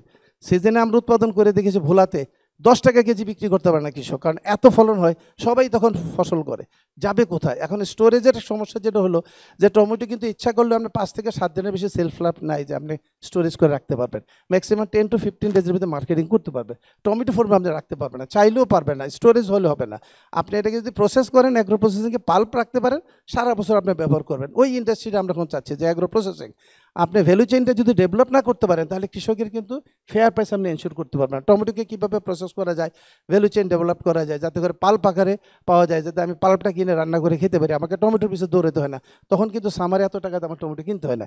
এই জায়গাগুলো আমাদের খুব গুরুত্ব দিয়ে কাজ করতে হবে, তা না হলে কিন্তু আমরা পারবো না। দিচ্ছি আমি আমার বক্তব্য কেন আমরা পারি না, যেটা আপনি বললেন। আমার প্রথম হইলো যে আমাদের ডাটাটা খুব দুর্বল। আমরা মনে করি আমাদের এগ্রিকালচার ইনফরমেশন সিস্টেমে ডাটা দুর্বল। সরকারি লোকজন তার নিজের টেনিউরটাকে ভালো রাখার জন্য সচিব হোক আর ডিজি হোক, তার সময় 2 টন বেশি হয়েছে এটাই সে বলবে, না হইলেও সে বলে যাবে। এই জায়গায় এই তথ্যগুলো ঠিক থাকে না বলে আমাদের পলিসি ঠিক হয় না, এই জায়গায় আমাদের কাজ করা লাগবে। আর দ্বিতীয় হলো যে আমাদের অ্যাটিটিউড টুয়ার্ডস প্রাইভেট। এগ্রিকালচারের কিন্তু এখন 90% কাজই প্রাইভেট করে, কিন্তু এই রিকগনিশনটা সরকার দিতে চায় না। সরকারি লোকজন মনে করে যে প্রাইভেট তো বিজনেস করে, but they are contributing in the economy. For example যদি দেখেন সিডের ক্ষেত্রে, আমি 2005 সালে এগ্রিকালচারে জয়েন করি, তখন যে টোটাল সিড ছিল, বিএডিসির কথা বলছেন, বিএডিসি লেস দেন 5% ফর্মাল বীজ সাপ্লাই করতো টোটাল যে রিকোয়ারমেন্টের। আমার প্রায় 12 লক্ষ টন বীজ প্রয়োজন হয়, তাতে মাত্র 50,000 টন সাপ্লাই ছিল বিএডিসির, সব আলু ধান মিলে। কিন্তু প্রাইভেট সেক্টর তখন অল্প কিছু বীজ শুধু সবজিতে আসে। 1993-তে যখন আপনার এই বিএনপির আমলে প্রথম বীজ নীতিমালা হয় এই দেশে, তখনই কিন্তু এই দেশে একটা ব্রেক থ্রু হয়, প্রাইভেট সেক্টর ইনভেস্টমেন্ট বাড়তে থাকে। আজকে প্রাইভেট সেক্টর টোটাল ফর্মাল সিডের 70% সাপ্লাই করে, ওয়ারেজ বিএডিসির সাপ্লাই হলো লেস দেন 30%। তার মানে বিএডিসি কিন্তু তার চেয়ে 3 টাইমস বাড়লেও টোটাল সেক্টরে এখন প্রাইভেট সেক্টর 70% সাপ্লাই করে। হাইব্রিড রাইসের ক্ষেত্রে 95% প্রাইভেট সেক্টর, হাইব্রিড ভেজিটেবল সিডের ক্ষেত্রে 100% প্রাইভেট সেক্টর, ভুট্টার ক্ষেত্রে 100% প্রাইভেট সেক্টর, পাট বীজের 85% প্রাইভেট সেক্টর।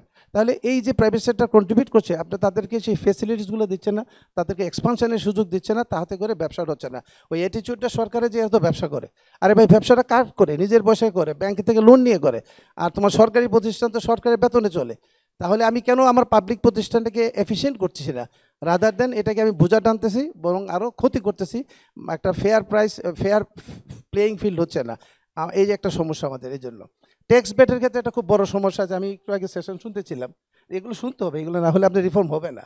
যে ট্যাক্স বেটের খুব এক্সাম্পল দিয়ে বলতে চাই, কারণ ট্যাক্স বেটের যে কী কেলেঙ্কারি হয়, খুব এক্সাম্পল দেখেন। আমরা মরিচের বীজে আমদানি করি, যখনই সিড হিসাবে বা ধনিয়ার বীজ আমদানি করতে চাই, বলে যে এটা মরিচের ট্যাক্স দিতে হবে, এটার জন্য এক্সট্রা কী বলে আমরা কোড নেই, এইচএস কোড নাই। তাহলে মরিচের বীজ আর মরিচের দাম কি এক হইলো? সিড দিয়ে তোর মশলা হবে না, এটা মশলা তৈরি করবে। তাই আমি বললাম যে ভাই ধনিয়া আনবো, এই দেশে আপনি এখন সারা বছর ধনিয়া পাই। একসময় কিন্তু আমাদের সামারে কোনো ধনিয়া হতো না, আমরা 10 টন বীজ দিয়ে শুরু করেছিলাম, ট্রাই করেছিলাম 2010 সালে। এখন আমাদের প্রায় 450 থেকে 500 টন ধনিয়ার বীজ বাংলাদেশে আমদানি হয়, যেটা আমরা সারা বছর এখন ধনিয়া পাই। এই ধনিয়ার বীজ আমদানি করতে গেলে এনবিআর বলবে যে না, ধনিয়া মশলা ট্যাক্স দিতে হবে। এখন সিড হলো এটা ট্রিটেড আইটেম, এটা কি আপনি মশলার সাথে কেন কম্পেয়ার করবেন? প্রতি বছর মন্ত্রী ডিউ লেটার লিখলে চেঞ্জ করে, পরের বছর আবার একই আইন হইতে যায়, আবার বইয়ে আগের মতো একই থাকে, এইচএস কোড চেঞ্জ হবে না। এই প্রত্যেক বছর এই বাহাস করতে করতে আমরা এখন টায়ার্ড হয়ে গেছি। আমি এগ্রিকালচারে কাজ করে 15 বছর চেষ্টা করেও এগুলো সলিউশন করতে পারি না। একটা উদাহরণ দিই, লাস্ট আমরা যখন এনবিআর চেয়ারম্যান আমার জুনিয়র ছিল, আমি বললাম যে ভাই মরিচের বীজ আর মশলা মরিচ তো এক না। কয় স্যার আমি কিছু করতে পারবো না, আমার নিচে থেকে এটাই বলা হয়েছে। কিন্তু যখন টাকা দিয়ে দিয়েছেন তারপরে আবার রিলিজ হয়ে গেছে, সেটা তো চেয়ারম্যান জানেন না। আপনি এটা হলো যে নিচের লেভেলে টাকা দিলেই সব জায়েজ, কিন্তু টাকা না দিলে আপনার জন্য আইন কানুন আছে। সুতরাং এই ট্যাক্সের ভ্যাটের খুব সমস্যা। ইদানিং গেলে একটা সমস্যা হচ্ছে যে আপনি ধরেন এক বীজ এক একটা দাম হবে। টমেটোর বীজ কোনোটা 30,000 আছে, কোনোটা 1 লক্ষ টাকা আছে। এখন আপনি যখন বীজ আমদানি করলেন মরিচের বীজ, আপনাকে ওই হাইস্ট যে বীজটা আছে হাইব্রিড, সেটার দাম আপনাকে দিতে হবে। তো আপনার কষ্ট এইভাবে বেড়ে গেল, তো আপনি কোথায় যাবেন? এই যে অ্যানামেলিসগুলো ট্যাক্স ভ্যাট নিয়ে আমরা এনবিআরের সাথে ফাইট করছি, যে আপনি প্রাইসটা কোট করা আছে, এলসিতে প্রাইস আছে, সেই প্রাইস আপনাকে দেওয়া যাবে না, আপনাকে বাজারের সর্বোচ্চ মূল্যটা আপনাকে দিতে হবে। এতে করে ব্যবসায়ীরা কিন্তু খুব ক্ষতিগ্রস্ত হচ্ছে, আমদানি করতে পারছে না। আপনি আসেন যে ল্যান্ড ম্যানেজমেন্টে আমাদের সবচেয়ে বড় এগ্রিকালচার থ্রেট হচ্ছে যে ল্যান্ড ডিগ্রেড হচ্ছে। আমরা বেশি পরিমাণ চাষ করছি, একাধিক চাষ করছি, ফার্টিলাইজার ব্যবহার করছি। আমরা বলছি যে এতে ব্যালেন্স ফার্টিলাইজার ব্যবহার করতে হবে, পাশাপাশি আপনার অর্গ্যানিক ফার্টিলাইজার বাড়ান। সরকার কিন্তু কেমিক্যাল ফার্টিলাইজারে 17,000 কোটি টাকা সাবসিডি দেবে, কিন্তু আমরা বারবার বলেও অর্গ্যানিক ফার্টিলাইজার বা ভার্মি কম্পোস্টে 10 টাকা সাবসিডি আনতে পারছি না। তাহলে এটা সরকারের পলিসিতেই চেঞ্জ। আপনি যদি জমির উর্বরতা রক্ষা করতে চান, তাহলে তো আপনার এই চেঞ্জ করতে হবে। আপনার ভার্মি কম্পোস্ট বা অর্গ্যানিক ফার্টিলাইজার সাপোর্ট দেবেন, সেই জায়গায় সরকার সাপোর্ট দেবে না, তাহলে আপনি কীভাবে আগাবেন? এই জায়গাগুলো আমাদের খুব ভালো করে দেখতে হবে। খুব সিম্পল উদাহরণ দেয়, হাইড্রোফোনিক্স নিয়ে সরকার পলিসি করলো, সবাইকে উৎসাহিত করলো, বিনিয়োগ করলো, সব ছোট ছোট এসএমই লোন নিয়োগ করলো। যখনই কাজ শুরু করতে গেল লিকুইড ফার্টিলাইজার লাগবে, সরকারের কাছে চাইলেও বলে যে তো পলিসিতে নেই, ফার্টিলাইজার তো আমদানি করা যাবে না, সব কটা প্রজেক্ট বন্ধ হয়ে গেল। তাহলে এই দায়িত্বটা কার? এটা একমাত্র বাংলাদেশের মতো দেশে সম্ভব যে আপনি ব্যবসায়ীকে উৎসাহিত করে রাস্তায় বসাই দেবেন, কোনো দায়িত্ব নেই, আমি হাত পা ধুয়ে বসে থাকবো। অন্য কোনো বিষয় হলে বোধহয় এরকম আমরা করতে পারতাম না। এই জায়গাগুলো আমাদের এখন মাথায় রাখতে হবে, মার্কেটিং সিস্টেমে মাথায় রাখতে হবে। প্রশ্ন আসছে যে কৃষক এবং কনজিউমার লেভেলের দাম বেশি কেন? ইট ইজ ট্রু, দাম বেশির প্রধান কারণ হলো বাংলাদেশে transportation cost too high, agriculture commodity transportation. এটা এই জন্য একটা বিশেষ ব্যবস্থা না করলে কখনোই ফুলকপি 10 টাকায় ঢাকা পাবেন আপনি কোত্থেকে, যেখানে 2 টাকাটা 10 টাকা পাওয়া যাবে না কেন? দ্বিতীয় হলো যে আরও বড় খারাপ হলো যে চাঁদাবাজি, রাস্তায় প্রতি মোড়ে মোড়ে চাঁদাবাজি। এই চাঁদাবাজি বন্ধ না হলে পাইকারি আড়ত বলেন, খুচরা বাজার বলেন, কখনোই আপনার এই শস্যের দাম আপনার কনজিউমার লেভেলে কমবে না। ইভেন আপনার বাসায় যে সকালে হকারটা আসে তারা জিজ্ঞাসা করবে ভ্যানওয়ালা যে ডেলি মিনিমাম 200 থেকে 300 টাকা তাকে চাঁদা দিয়ে হকার গাড়ি নিয়ে বেরোতে হয়। তাহলে এই টাকাটা সে ওঠাবে কোত্থেকে? আমার আপনার কনজিউমারের কাছ থেকে। এই সুশাসনটা যদি আমরা প্রতিষ্ঠা করতে না পারি তাহলে এই জায়গায় কিন্তু আমরা কাজ করতে পারবো না। আরেকটা হলো যে আমরা বলছি যে পেস্টিসাইডের কারণে ফুড আনসেফ হচ্ছে, কিন্তু আমরা বায়ো পেস্টিসাইড, বায়ো ফার্টিলাইজারকে প্রমোট করছি না, সেখানে কোনো সাবসিডি নেই, কিন্তু পেস্টিসাইডের সাবসিডি দেবেন, সেখানে তাদের উৎসাহিত করছেন, কিন্তু আপনি উল্টা কাজটা করেন। এই জায়গাগুলোতে আমরা মনে করি যে এই জায়গাগুলোতে যদি কাজ না করি তাহলে আমাদের ডেভেলপমেন্ট হবে না। আর সবচেয়ে বড় কথা যে সরকারি লোকের অ্যাটিটিউড টুয়ার্ডস প্রাইভেটটা খুব নেগেটিভ, এই জায়গাতে বেরিয়ে আসতে হবে এবং এমন কিছু করতে হবে যাতে করে প্রাইভেটরা ব্যবসা করতে পারে, সে এনভায়রনমেন্ট দিতে হবে। কারণ এফডিআই হবে কোত্থেকে? অনেক প্রতিষ্ঠানকে আমরা এনেছি, আসার পরে কয়েকদিন ঘোরাঘুরি করে চলে যায়, বলে যে এই দেশে ব্যবসা করা যাবে না। ধন্যবাদ।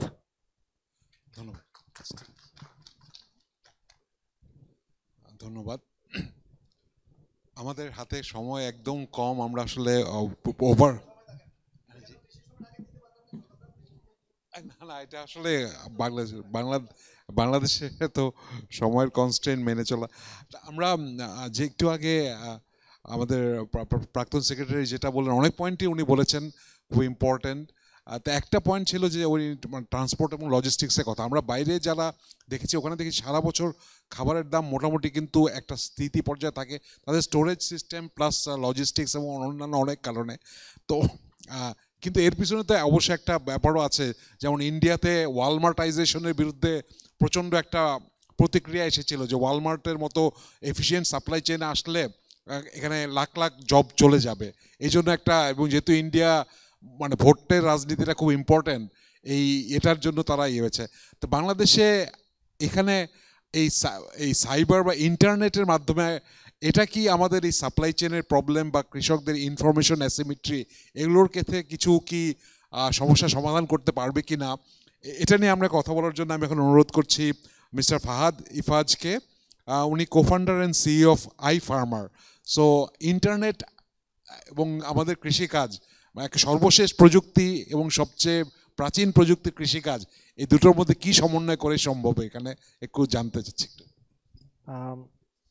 ধন্যবাদ। সো আই থিঙ্ক মানে ডিজিটাল টুলস বাংলাদেশে আমি খুব একটা ইন্টারেস্টিং কথা বলি। সো একটা সময় ধারণা ছিল যে ফার্মাররা আসলে স্মার্টফোন বা এরকম জিনিসপত্র আসলে ইউজ করে না।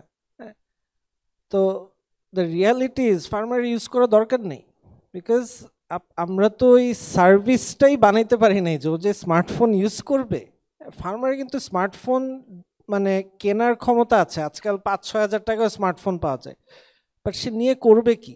আমি যখন ফার্মারকে জিজ্ঞেস করি আপনার স্মার্টফোন আছে, বলে আছে, দেখেন তো, বাসায় রেখে আসছি। কেন? বাসায় ও বাচ্চা ইউটিউব দেখে, ফেসবুক চালায়, আমার তো লাগে না। সো প্রবলেমটা হয়ে গেছে যে মানে দ্য কস্ট ইন্ডিয়া, যখন আপনি ইন্ডিয়ার এক্সাম্পল দিলেন, ইন্ডিয়ায় আমি যখন ইন্ডিয়ান এগ্রিটেক কোম্পানিগুলোকে জিজ্ঞেস করি যে ওদের এই ডিজিটাল টুলস ইনফরমেশন অ্যাসিমেট্রিটা দূর করার জন্য হোয়াট ডু দে ডু, ওরা তখন আমাকে বলে যে প্রি জিও আর পোস্ট জিও, হ্যাঁ, দুইটা সিনারিও ডিফারেন্ট। বিকজ ওই জিও আসার পরে ওদের যে কস্ট অফ ডেটা বা কস্ট অফ ইয়েটা অনেকখানি কমে গেছে। বাট একটা ইন্টারেস্টিং কথা বলি, সেটা হচ্ছে যে এখানে আমাদের পলিটিক্যাল পার্টির ওনারা চলে গেছেন, but one of the thing they have to do is agriculture. আমি আপনাদের রিপোর্টেই দেখতেছিলাম, this is in your report, 2018-2019-এ মাত্র 22% ফার্মার এগ্রিকালচার এক্সটেনশনের সার্ভিস পেয়েছে, 22% ফার্মার। হ্যাঁ, কিন্তু আমাদের দেশে প্রাইভেট এক্সটেনশনের কথা তুললেই এটার নেগেটিভ ফিডব্যাক আসে। হ্যাঁ, বিকজ আমি যদি এখন ডিজিটাল টুলসগুলো নিয়ে যাই কৃষকের কাছে, আমি যে একজন প্রাইভেট সেক্টর হিসাবে ফার্মারকে এই সার্ভিসগুলো দিচ্ছি, আমাকে কিন্তু কোনো লিগ্যাল বেসিস নাই আমার। হ্যাঁ, সো মানে আপনি একদিক দিয়ে এক্সটেনশন সার্ভিস ইজ ওভারবার্ডেন্ড, একজন ব্লক সুপারভাইজারের আন্ডারে এখন প্রবলি রেশিও হচ্ছে 1:2000। হ্যাঁ, সেখানে ব্লক সুপারভাইজারের রিসোর্স নাই যে ফার্মারকে গিয়ে গিয়ে সাপোর্টগুলো দিবে। আবার on the other hand private সেক্টরকে অ্যালাউ করছেন না to give this extension, but কেউ কি করছে না? সবাই করছে। সব সিড কোম্পানির আলাদা এক্সটেনশন সার্ভিসেস আছে, তারা করছে, আমরা করছি, বাট এদের কোনো গাইডলাইনের মধ্যে নাই, because apparently we are not allowed to do this. আমি জাস্ট কয়েকটা কথা একটু জাস্ট অ্যাড করবো, সবাই মোটামুটি অনেক কিছু কভার করছে। একটা কথা বারবার আসছে, ল্যান্ড। হ্যাঁ, আই এগ্রি যে আমাদের ল্যান্ডের প্রবলেম আছে, বাট কেউ যদি বাংলাদেশের চরগুলায় যান, হ্যাঁ, মেইনল্যান্ডে হয়তো আমাদের জায়গা নাই, আস্তে আস্তে আমরা এক্সস্ট করে ফেলছি, কিন্তু চরগুলায় এখনো অপরচুনিটি আছে। চরের প্রবলেম হচ্ছে ইনফ্রাস্ট্রাকচার নেই, ঘোড়ার গাড়িতে, গরুর গাড়িতে, পায়ে হেঁটে টানাটানি করে জিনিসপত্র নিতে হয়। চরে একটা ইরিগেশন দিতে মেশিনটা কাঁধে করে নিয়ে যায়, ইরিগেশন করে, আবার ওই কাঁধে করে বয়ে নিয়ে আসতে হয়, বিকজ ওইখানে রাখার কোনো ইনফ্রাস্ট্রাকচার নেই, সিকিউরিটি নেই। সো চর এলাকাগুলো আই উড সাজেস্ট, যেই পলিটিক্যাল পার্টি আপনারা ইয়েতে আসেন, চরগুলোতে ফোকাস দিন for agriculture, because that is the gold mine for agriculture Bangladesh in the next decade. চরগুলো যদি ডেভেলপ করতে পারি। আরেকটা জিনিস কেউ কথা বলে নাই, ফার্মারের অ্যাক্সেস টু ক্যাপিটাল। ভাই সবই বুঝলাম, সিড আনবো, সবই করব, ফার্মারের ক্যাপিটাল কই? হ্যাঁ, ব্যাংকে, বাংলাদেশ ব্যাংকের এই বছর টার্গেট হচ্ছে প্রবলি 39,000 crore টাকা যে ব্যাংকের থ্রুতে ফাইন্যান্সিং করবে। এই 39,000 crore টাকা কই যায়? হ্যাঁ, that is one question, because 16 million farmers, even that is not even enough. BBS এর ডেটা যদি আমরা ট্রাস্ট করি, 16.5 million আছে, ফার্মার আছে। আপনি 39,000 crore টাকা ডিভাইড করেন, 22,000 টাকার মতন আসে। 22,000 টাকা দিয়ে কি করবে যদি আপনি সব ফার্মারকেও দেন? আবার সেটাও ফার্মাররা পায় না। ব্যাংকগুলোকে এটা বুঝাইতে আমার I have lost a few here's, যে ভাই ফার্মার শুধু টাকা চায় না, টাইম মতো টাকাটা দিতে হবে। এটা ফ্যাক্টরি বানাচ্ছি না যে এক সপ্তাহ পরেও ফ্যাক্টরি, এক মাস পরেও ফ্যাক্টরি বানাইলে ইটস ফাইন। আমার যে উইন্ডোটা is very short, so unless you solve that, nothing else will get solved, because access to finance ছাড়া কিছুই হবে না। লাস্ট আমার পয়েন্ট, আল ফিনিশ অফ, সেটা হচ্ছে যে প্রাইস নিয়ে বারবার কথা হচ্ছে। প্রাইসে আমাদের হাত, ওই যে ইনভিজিবল হ্যান্ড, ইকোনমিক্সের ভাষায় invisible hand keeps playing the role, but যেইটা আমরা ইনফ্লুয়েন্স করতে পারবো সেটা হচ্ছে কস্ট অফ প্রোডাকশন। প্রাইস আমি ধরে নিলাম একটা জায়গায় থাকবে, হোয়াটএভার একটা প্রাইস বাড়বে কমবে, যেটাতে আমাদের সবসময় হাত নেবে। কস্ট অফ প্রোডাকশন তো কন্ট্রোল করতে পারি। সাবসিডি দিচ্ছি ভালো কথা, বাট ফার্টিলাইজারের সাবসিডি দিয়েও আসলে লাভ হচ্ছে কিনা ইটস আ ডিফারেন্ট ইয়ে। বাট সিডের দাম, ফার্টিলাইজারের প্রাইস, ইভেন কতটুক ফার্টিলাইজার ইউজ করবে, ফার্টিলাইজার প্রাইস না হয় বাড়লো, আপনি সাবসিডিও দিলেন, বাট ফার্মারের জমিতে ওই যে ব্ল্যাঙ্কেট সাবসিডি দিয়ে হবে না। ফার্মারের জমিতে কতটুক ফার্টিলাইজার লাগবে, একটা ফার্মার আজকে যদি বলি যে ভাই সয়েল টেস্টিং করতে হবে, তো কই যেতে হবে? গভর্নমেন্ট ল্যাবে। রিপোর্ট আসতে কয়দিন লাগে? 1 মাস, ইফ ইউ আর লাকি। হ্যাঁ, তো 1 মাসও সে কী করবে? বসে থাকবে? বসে থাকবে না। হ্যাঁ, সো এই জিনিসগুলো নিয়ে I think we have to figure out. But to answer your question, I go back to that, যে প্রাইভেট সেক্টর এক্সটেনশন গাইডলাইন থাকা উচিত। ইট ইজ ইম্পর্টেন্ট, বিকজ গভর্নমেন্টের পক্ষে আই ডোন্ট থিঙ্ক সম্ভব না এক্সটেনশন করা, এবং ডিজিটাল টুলস ওই পলিসির মধ্যে থাকা উচিত to take information to the farmers. Thank you. আমি ক্রেডিটের একটা ইনফরমেশন দিই, যে 39,000 কোটি টাকার ভিতরে হয় কি, যে সব ব্যাংকগুলোর বলা আছে এখন প্রাইভেট ব্যাংকগুলো শেয়ার পরে 68%, যাদের কোনো মফস্বলে ব্রাঞ্চই নেই। তাহলে যাবে কেমন করে? তখন তারা এই টাকাগুলো বিভিন্ন এনজিওর মাধ্যমে দেয়, যেটা কৃষকের পর্যায়ে গেলে 25% গিয়ে সুদে তারা, এই জন্য তারা নিতে পারে না। তারা তখন বিভিন্ন জায়গায় রং ওয়েতে ইনভেস্ট করে। আমরা অনেক স্টাডি করে দেখেছি যে কৃষকের কীভাবে অ্যাক্সেস দেওয়া যায়, আমরা গত কয়েক বছর কাজ করেছি, কিন্তু দেখা যায় যে 68% প্রাইভেট সেক্টরকে ব্যাঙ্কগুলোকে দিতে হবে, আর সরকারি ব্যাংক একই অবস্থা, তার 32% দিতে গেলেও ব্রাঞ্চ থাকে না গ্রামে, এই জন্য কৃষক পায় না, এটা বড় সমস্যা। কয়েকটা জিনিস ছোট্ট করে অ্যাড করি। একটা হচ্ছে প্রাইসিং নিয়ে বলছিলেন, ওটা তখন বলতে ভুলে গিয়েছি। আমাদের কিন্তু রিসেন্টলি একটা নতুন ল এনবিআর ইম্পোজ করেছিল, turn over tax. Turn over tax আমাদের এমনিতেই আগে একসময় হাই ছিল 0.6%, এখন কিন্তু এটা বেড়ে 1% হয়েছে। এই যে টার্ন ওভার ট্যাক্স, আমাদের এমনিতেই যেহেতু দেশের মানুষের সংখ্যা বেশি, ব্যবসায়ী সংখ্যা আরও বেশি, সো প্রত্যেক লেয়ারে যদি আসলে 1% করে ট্যাক্স দিতে থাকে, তাহলে এটা আলটিমেটলি কার কাছে গিয়ে পৌঁছাবে? ভোক্তা কিন্তু আলটিমেটলি বেশি দাম দিবে। সো এটা নিয়ে আই থিঙ্ক এগ্রিকালচার মিনিস্ট্রির সাথে they needs to be a discussion within NBR. So এটা যদি না কমায় তাহলে কিন্তু আসলে ভোক্তা সবসময় বেশি দাম দিবে। সেটা হচ্ছে একটা। সেকেন্ড হচ্ছে আমরা কিন্তু এক্সপোর্টের কিছু বড় বড় সেক্টর মিস করেছি। আনফর্চুনেটলি কয়েক বছর চিনি গুঁড়া চাল রপ্তানি বন্ধ ছিল, একদম নিষিদ্ধ ছিল। এটা পলিটিক্যাল রিজনে, এটার আর কোনো কারণ নাই। বাংলাদেশ চিনি গুঁড়া চাল মানে আমাদের যা কনজামশন তার চেয়ে অনেক বেশি উৎপাদন করে, কিন্তু তারপরেও আমরা রপ্তানি বন্ধ করে রেখেছিলাম। এই চালটা অন্য কোথাও অ্যাভেলেবল ছিল না। এখন যেহেতু 3 বছর মার্কেট তো কনজিউম করবে, বাংলাদেশি ডায়াসপোরাই আছে 1 কোটির উপরে। তোরা কি চিনি গুঁড়া চাল খাবে না? ওরা মানে পোলাও খাবে না? তাহলে কোনটা খাবে? ওই বাসমতি দিয়ে খাবে? তো এখন যেহেতু 3 বছর ছিল না, what happened? India built like similar variant in next to Dinajpur. তাদের দিনাজপুর এলাকাতে তারা এখন করেছে, দে আর প্রডিউসিং নাও। এখন তারা কিন্তু এটা এখন বিভিন্ন জায়গায় এক্সপোর্ট করছে, এবং তাদের যেহেতু অন্যান্য facilities are better, they are offering at a much lower price. এখানেও আবার রিসেন্টলি যে এক্সপোর্ট পারমিশনটা খুললো, গভর্নমেন্ট একটা রুল করে দিল, $1.6 প্রাইস বেঁধে দিল। এখন ওয়ার্ল্ড মার্কেটে $1.6 প্রাইস পাওয়া যাচ্ছে না। How do you export at $1.6? যতগুলো কোম্পানিকে পারমিশন দিল, আমরা আলহামদুলিল্লাহ তাও যেহেতু গায়ের জোর বেশি, আমরা বিভিন্ন জায়গায় অনেক চেষ্টা করে, যেগুলো একটু বড় মার্কেট, দামি মার্কেট, সেগুলোতে কিছুটা এক্সপোর্ট করছি। অনেকগুলো কোম্পানি চেক দ্য পারমিশন, যতগুলো কোম্পানিকে পারমিশন দেওয়া হয়েছে, আই ডোন্ট থিঙ্ক 30-40% কোম্পানিও কিন্তু এক্সপোর্ট করতে পারে নাই। সেটা কিন্তু আরেকটা অপরচুনিটি মিস হলো। থার্ড হচ্ছে ফাইন্যান্সিংয়ের ক্ষেত্রে, এই যে যারা কোম্পানি ওনারা এই যে এগ্রিকালচার ফার্মারদেরকে ফাইন্যান্সিং করছে, করছে, আমরা তাদেরকে এনাবলের জন্য আসলে কোনো কিছু করছি কিনা। এবং এই যে ব্রাঞ্চ নাই আমাদের, আসলে এগ্রিকালচারাল সেন্টার কতগুলা, অনেক বেশি তো না। নর্থ বেঙ্গলে একটা মানে ওইখানে 30-40টা পয়েন্টেই ব্রাঞ্চ দরকার। এই যে ব্রাঞ্চের যে অ্যাভেলেবিলিটির ইস্যু, এটা কিন্তু খুব বেশি চ্যালেঞ্জিং কিছু না। এটা জাস্ট শুধুমাত্র পলিসি অ্যান্ড ইমপ্লিমেন্টেশনের ব্যাপার, একটু এনফোর্স করলেই হয়ে যাবে। 36,000 কোটি টাকাও যদি প্রপারলি আসলে ডিসবার্সমেন্ট হয়, that will be a big help. কারণ ফার্মারদের কেন প্রেশার থাকে, কেন ফার্মার ক্রপটা উঠার সাথে সাথেই হচ্ছে গিয়ে বিক্রি করে দিতে চায়? কারণ লগ্নি করা টাকা তাকে পে করতে হবে, তার উপর আরেকজন 40%-60% ইন্টারেস্টের প্রেশার নিয়ে বন্দুক ধরে দাঁড়ায় আছে, তাকে তো টাকাটা পে করতে হবে। এই কারণেই কিন্তু সে দ্রুত ক্যাশ করে পায়, এই কারণেই কিন্তু সে ন্যায্য মূল্য পায় না। কারণ এট এ টাইম যখন সব সেলার আসতেছে, বায়ার তো এত নাই, সেই কারণে তখন কিন্তু একটা প্রেশার ক্রিয়েট হয়। সো আই থিঙ্ক এই লোনটা আমরা যদি খুব ফোকাসড ওয়েতে ডিসবার্সমেন্টের জন্য ফ্যাসিলিটেট করি, অটোমেটিক্যালি অনেকগুলো প্রবলেম সলভ হয়ে যাবে। Thank you. ধন্যবাদ। আমি একটু আমাদের পলিটিশিয়ান দুজন যারা গিয়েছেন তারা আমাদের কাছে আগেই অ্যাপোলজি নিয়ে গিয়েছেন যে তাদের বুঝে নিতে এখন পলিটিক্যালি খুব গরম সময়, তাদের সবারই মিটিং এবং নানা রকম অকুপেশন আছে, এবং তারা এই জন্য মিটিংয়ে অ্যাটেন্ড করার জন্য একদম শেষ মুহূর্তে পর্যন্ত তারা থাকার চেষ্টা করেছেন, এই জন্য তারা আগেই অ্যাপোলজি নিয়েছেন।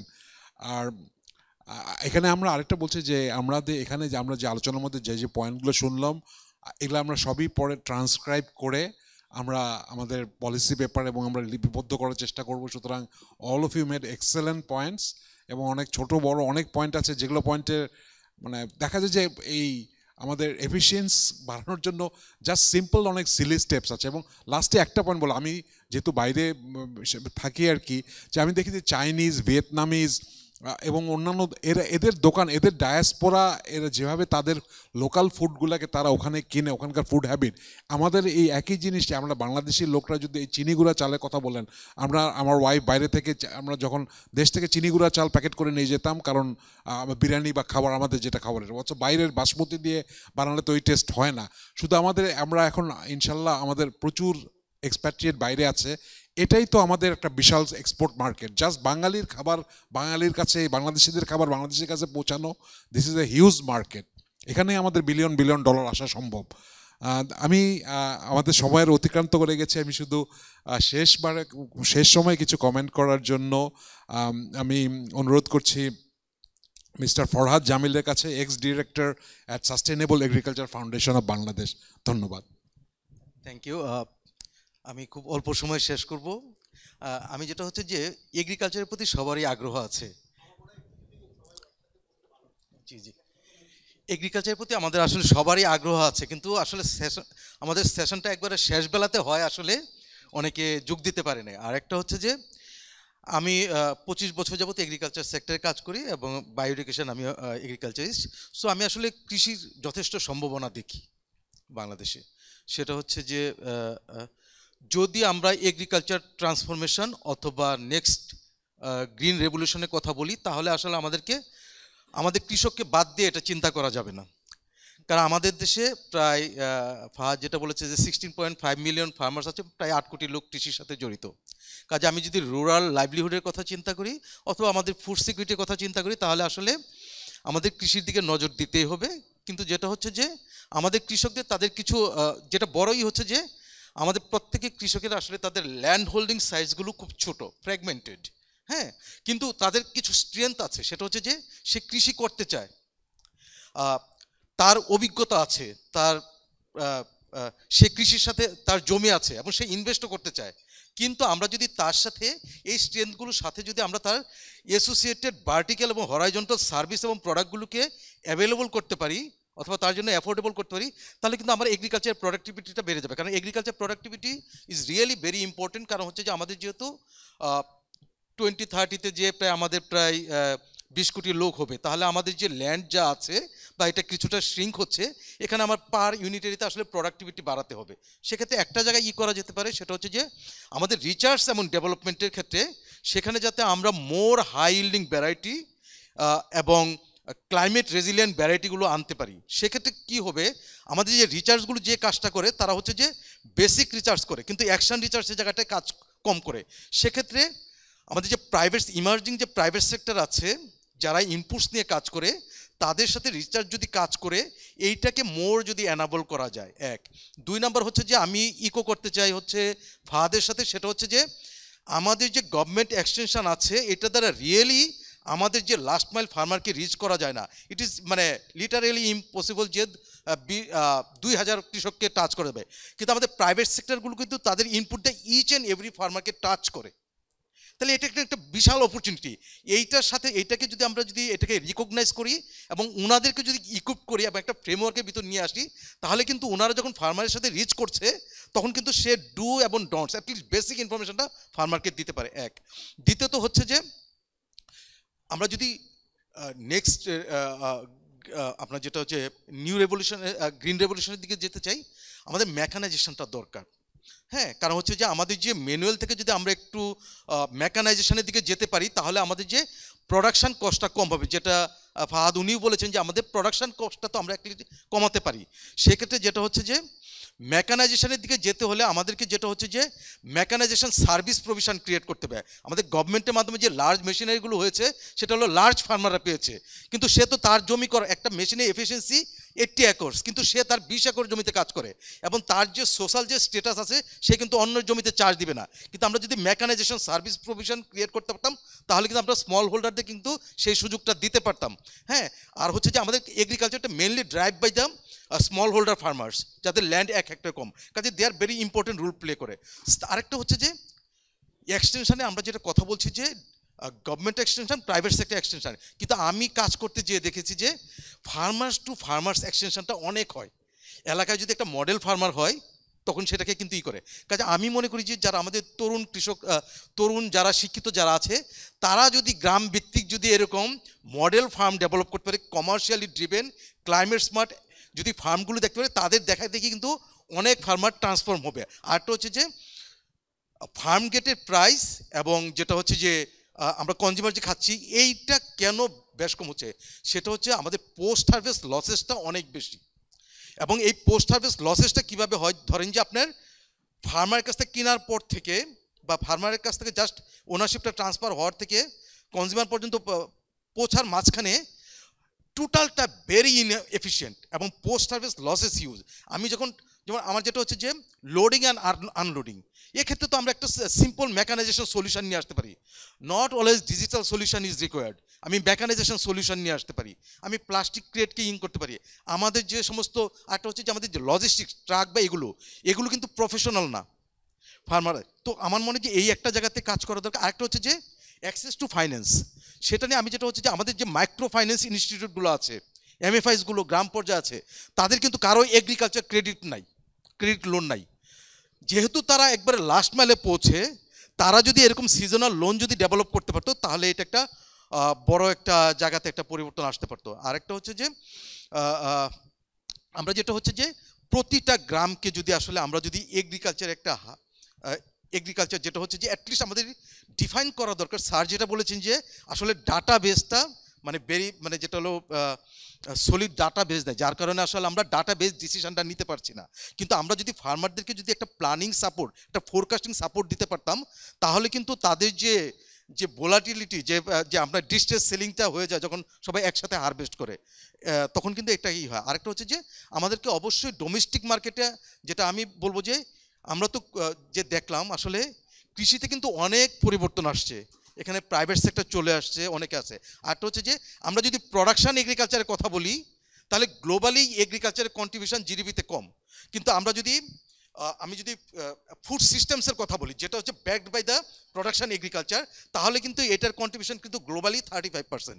এবং আমরা যদি এটা করি, এখানে অনেক ইয়ুথ এবং উইমেনদের কাজের সুযোগ আছে, ভ্যালু এডিশন। আরেকটা হচ্ছে যে আমরা ইম্পোর্ট করছি সিড, ওকে ফাইন, কিন্তু আমি সিডটা যখন আনি, এটা কিন্তু আমি যখন এটা লাগাই ফেলি, তখন কিন্তু আমার ভ্যালু অ্যাড করে ফেলি, এটা কিন্তু জেনারেট করে 5 to 10 টাইমস জেনারেট করে।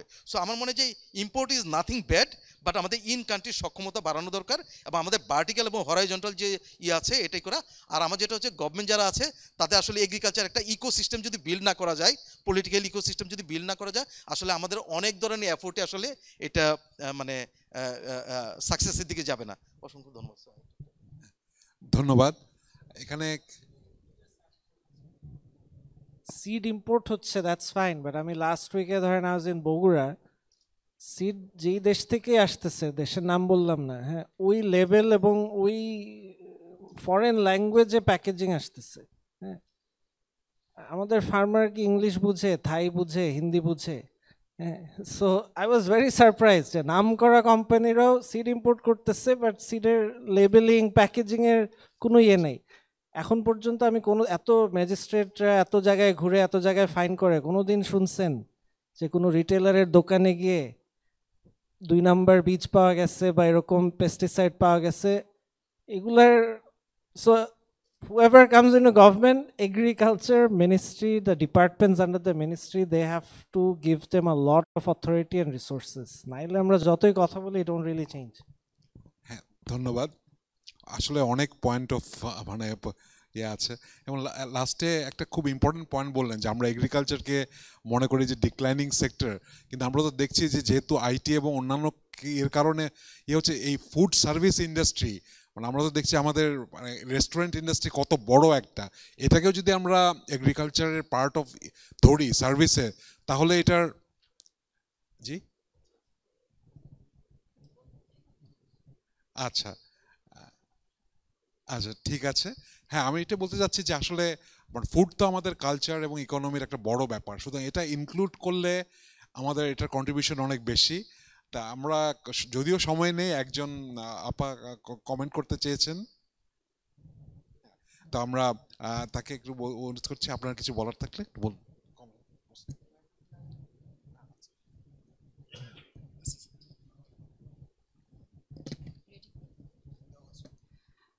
এতক্ষণ শুনছিলাম সবার কথা, তো আমার একটা কথা, যেটা আলু, টমেটো আর কাঁচামরিচ বলেছিলেন প্রচুর নষ্ট হয়ে যায়।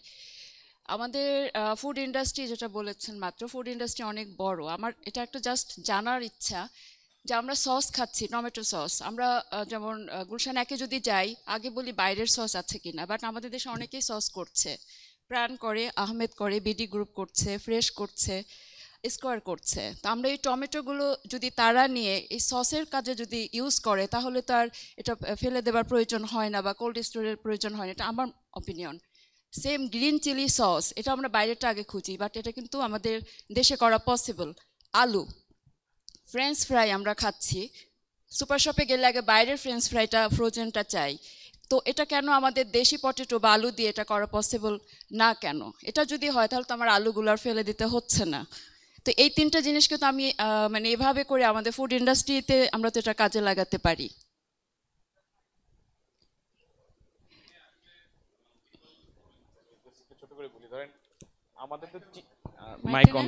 আমাদের তো চিনি গুঁড়া চাল আছে, আমরা বাসমতি চালের পোলাও খাই কেন? Because it was made available, right? Like so এই জিনিসগুলো এখানে পলিসিতে, যেমন ইম্পোর্টে আপনি যদি দেখেন পাকিস্তান আর ইন্ডিয়া তো বাসমতি প্রোডাকশন করে, ডু দে ইম্পোর্ট চিনি গুঁড়া ফ্রম আস?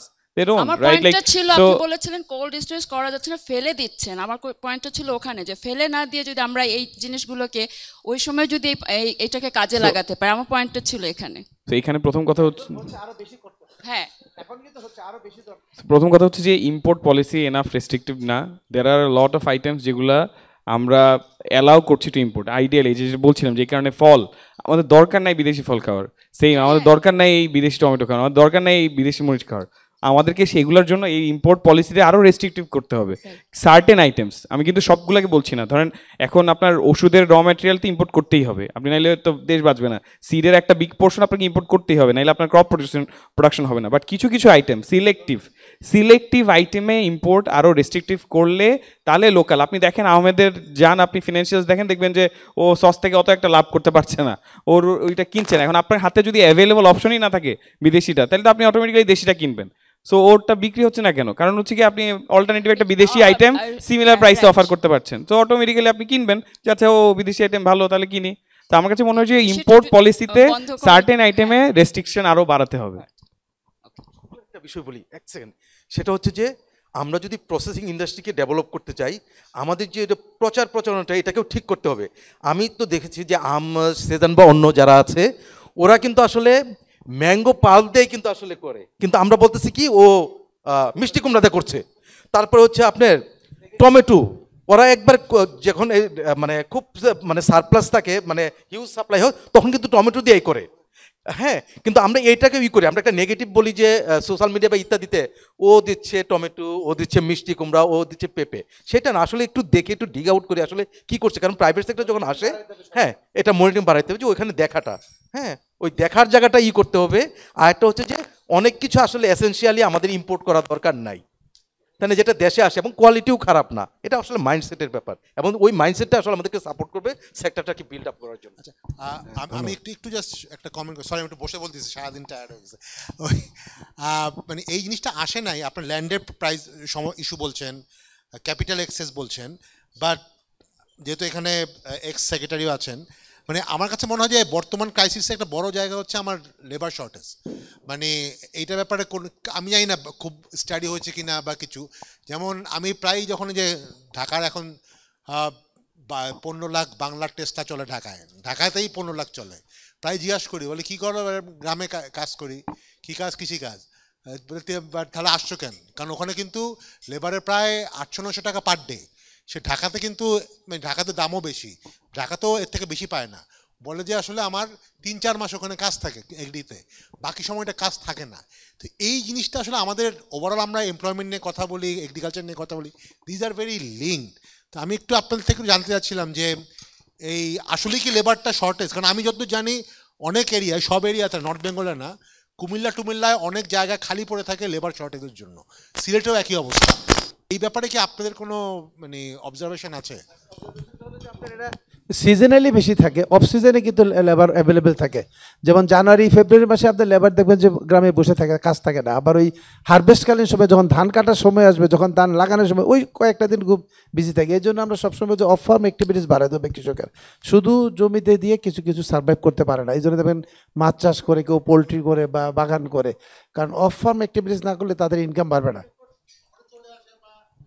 ওই যাদের আর ওই সুযোগ থাকে না, যার অফ ফার্ম অ্যাক্টিভিটিস করার সুযোগ থাকে না, প্রায় এসে দেখবেন যে অনেকে দোকান দেয়, একবেলা দোকান চালে, একবেলা জমিতে কাজ করে। কারণ শুধু জমিতে কাজ করে তার 365 দিনের ভিতরে হার্ডলি হয়তো সে 100 বা 120 দিন লেবার পাবে, আর বাকি দিন তার লেবার থাকে না। একটু এড করি, সেটা হচ্ছে যে মেনলি পটেটো, তারপর হচ্ছে ধান, এগুলোর ক্ষেত্রে ওই বিশেষ করে পটেটো ক্ষেত্রে খুব অল্প সময়ের ভিতরে হারভেস্টটা করতে হয়, ওই সময়টা একটু মেকানাইজেশনটা প্রয়োজন হয়। আরেকটা জিনিস আমি একটু সেটা বলবো, এটা আমার লাস্ট পয়েন্ট, সেটা হচ্ছে যে আমরা যখন বলছি যে প্রাইভেট সেক্টর আসতেছে এগ্রিকালচার ডেভেলপমেন্টের জন্য, আমরা দেখতেছি কোম্পানিগুলো, কিন্তু যেটা হচ্ছে যে মাঝখানে আমরা যাদের আছে তাদেরকে আমরা বলছি যে মিডলম্যান, এবং এটাকে আমরা নেগেটিভলি ট্রিট করছি। কিন্তু আমার যেটা মনে হয় যে সাপ্লাই চেনে তাদের একটা বিশাল ভূমিকা আছে এবং তারা প্রতিনিয়ত তাকে ইমপ্রুভ করছি, এবং এটা একটা বড় সংখ্যা। তাহলে আমি যেটা মনে করি, তরুণরা যারা আছেন, যারা কৃষিতে আসতে চান, তারা এই মিডিলম্যানকে এলিমিনেট না করে, মিডিলম্যানরা যে তাদের যে সার্ভিসটা দিচ্ছে এবং রিস্কটা টেক করছে, ওখানে তাদের যে সমস্ত চ্যালেঞ্জ বা সমস্যা আছে এগুলোকে কিছুটা ইনোভেটিভ ওয়েতে অ্যাড্রেস করা যায় কিনা, তাহলে এই শক্তিটাকে কিন্তু আমরা ব্যবহার করতে পারি। যেমন কারণ বাজার, ওখানকার ইনফ্রাস্ট্রাকচার ইজ ভালো না, বেড়ে গিয়া, তারপরে হচ্ছে ওখানকার অনেকে জড়িত আছে, তাদের যে প্রবলেমগুলো এগুলোকে আমরা আসলে মেকানাইজেশন, ডিজিটালাইজেশন বা আরও কিছু দিয়ে সলভ করতে পারি কিনা, বরং তাদেরকে নেগেটিভলি না দেখে তারা যেহেতু এখানে রোলটা প্লে করছে, তাদেরকে নিয়ে আমরা কিভাবে আরও ডেভেলপ করতে পারি, এই জায়গাটা আসা দরকার। ধন্যবাদ।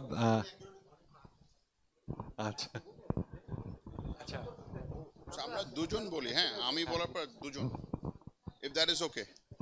জি, আসসালামু আলাইকুম, আমি আশফাক কবির বলছিলাম।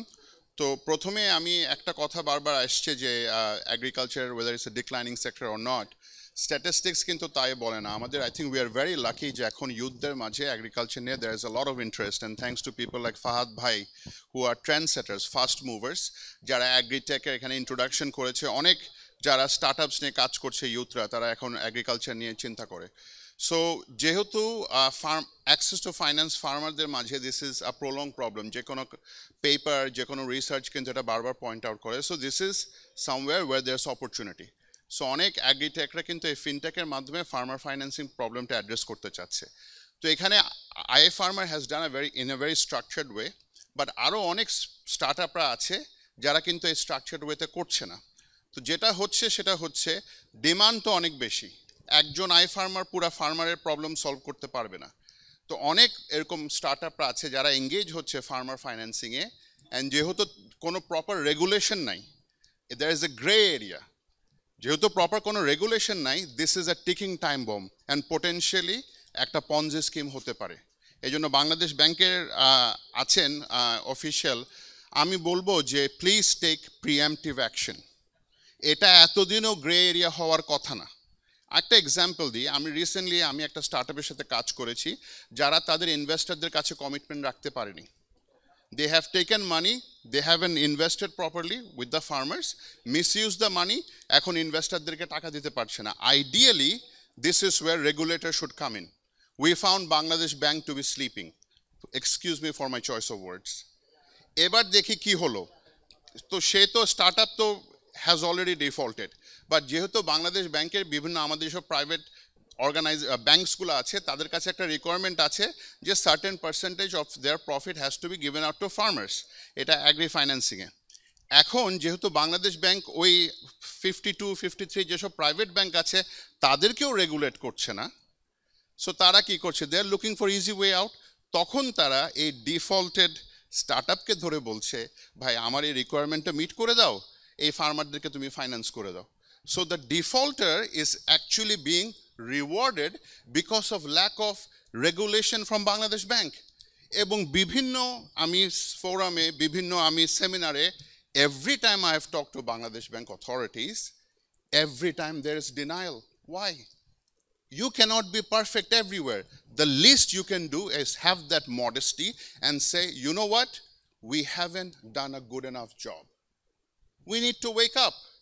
আমাদের রিসোর্সেস নাই, আমাদের হয়তো ওই জায়গাটায় মনোযোগ নাই, ভুলটা স্বীকার করতে তো অসুবিধা নাই, বিকজ আমরা যারা ফিল্ডে কাজ করতেছি উই ক্যান সি কোন ব্যাংকটা, আপনি বলছেন আমরা যে কিছুক্ষণ আগে কথা হয়েছে যে branches is not a problem, আমি ব্রাঞ্চেস দেবো, আমার অ্যাডিকুয়েট ম্যান পাওয়ার নাই, বিকজ আমার রেগুলেটর নাই। When there is lack of regulation, there is always a relaxed approach to everything. So আমি রিকোয়েস্ট করব যে Bangladesh bank should not always make policies, there's enough policy, enough round table, enough discussion, enough, get on the field, start to regulate.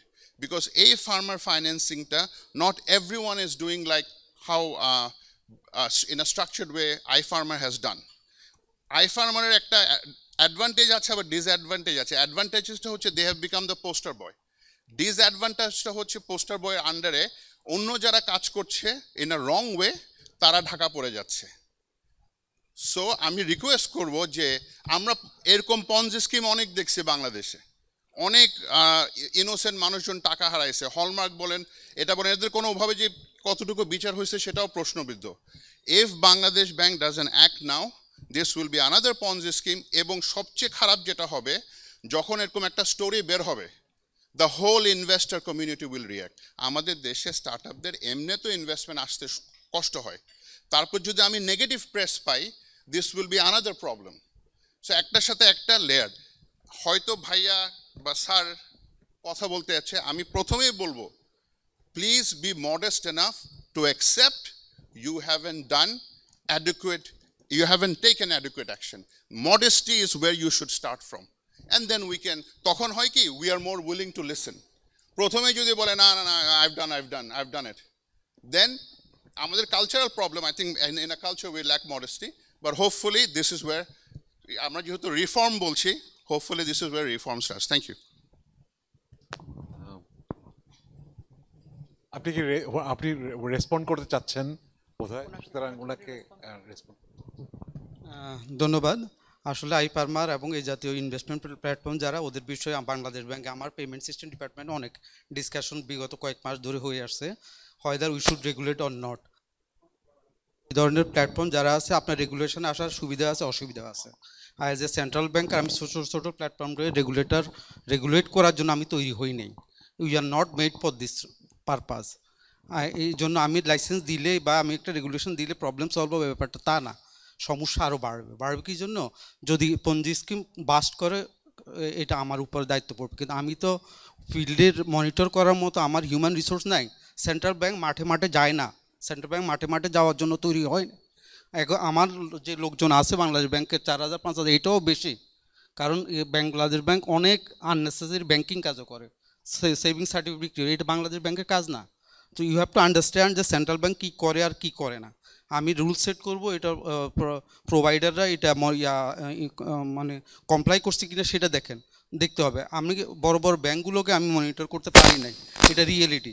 ছোট platform আমি কীভাবে monitor করব? তো সুতরাং আপনাকে বুঝতে হবে যে অ্যাজ আমার এটা হয়নি এবং আমি লাইসেন্স দিলে যে প্রবলেম সলভ হবে ব্যাপারটা তা না, প্রবলেম আরও বাড়তেও পারে। আপনি আনরেগুলেটেড আছে, আপনাদের সম্বন্ধে আমরা জানি, এরকম প্ল্যাটফর্ম যারা আছে জানি। এবং মাইক্রো ফাইন্যান্সে কোনো রেগুলেশন ছিল না দীর্ঘদিন, এমআরএ হওয়ার আগে মাইক্রো ফাইন্যান্স সেক্টর ফ্লাওয়ারিশ করে নাই, অবশ্যই করেছে। সুতরাং রেগুলেটর আসলে সব সমস্যার সমাধান ব্যাপারটা তা না। অনেক সময় গভর্নমেন্ট ইনস্টিটিউশন স্টেপ না করাটা ভালো, আই থিঙ্ক। এই জন্য পঞ্জি স্কিম বন্ধ করার জন্য বাংলাদেশ ব্যাংক আসলে কি ডেস্টিনি বন্ধ হতো? কারণ ডেস্টিনি তো আমরা ইন্সপেকশন করতে পারতাম না। ইভ্যালিতে কি বাংলাদেশ ব্যাংক যাবে? এটা কি বাংলাদেশ ব্যাংকের কাজ? এখানে যার কাজ করা সে যদি না করে, অথবা কিছু যেমন আইফার্মারের ক্ষেত্রে এটা কি আমাদের এখানে পড়বে, এটা কি পেমেন্ট সিস্টেমের মধ্যে পড়বে, নাকি ব্যাংকিং রেগুলেশনে পড়বে, নাকি সিকিউরিটি অ্যান্ড এক্সচেঞ্জ কমিশনের মধ্যে পড়বে, উই আর নট শিওর। সুতরাং আমরা তাদেরকে বলছি আপনারা যান, আপনি আমাদের কাছে জানিয়েছেন, আমরা জানলাম, আপনি কেউ যদি প্রবলেম হয় বলবেন যে আমি বাংলাদেশ ব্যাংকে জানিয়েছি। কিন্তু প্রবলেমটা মানে জিনিসটা সেন্ট্রাল ব্যাংক সব প্রবলেমের সলিউশন সেন্ট্রাল ব্যাংকের কাছে নাই।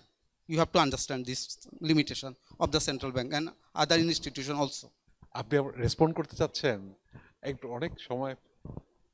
আচ্ছা, আমি প্রথমে রেসপেক্টফুলি বলতে চাই, আমি কিন্তু আমার স্টেটমেন্টটা একবারও বলি নাই বাংলাদেশ ব্যাংক সব কিছুর সলিউশন বের করবে।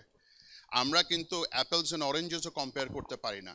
আমি কিন্তু বলতে পারি না যে ই ভ্যালি হচ্ছে e commerce, this is access to finance. হ্যাঁ, সো এটা ওটা নিয়ে আমরা করতে পারি না। আমার কথা হচ্ছে অ্যাজ এ রেগুলেটর, ঠিক আছে আমি সব কিছু রেগুলেট করতে পারবো না, কিন্তু আমার তো অ্যাটলিস্ট অ্যাকশনস দেখাতে হবে।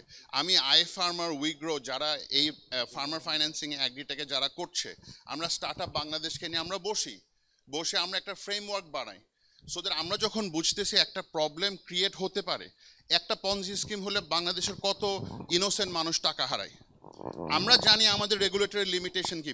জিনিস তো দেশ, at the end of the day জিনিসটা আমার, আমি যেহেতু ভালোবাসি দেশটা, যেহেতু আমার, আমি সবচেয়ে ভালো ক্রিটিসাইজ করতে পারবো। এটা কাউকে ছোট করে বড় করে না। সব সময় আমরা দেখি ডিফেন্সিভ হয়ে যায়। ডিফেন্সিভ হওয়া হচ্ছে বলা উচিত যে you know what, there's maybe something I could have done. জি জি আমরা আচ্ছা, ঠিক আছে। বলতেছি না সব সলিউশন আছে।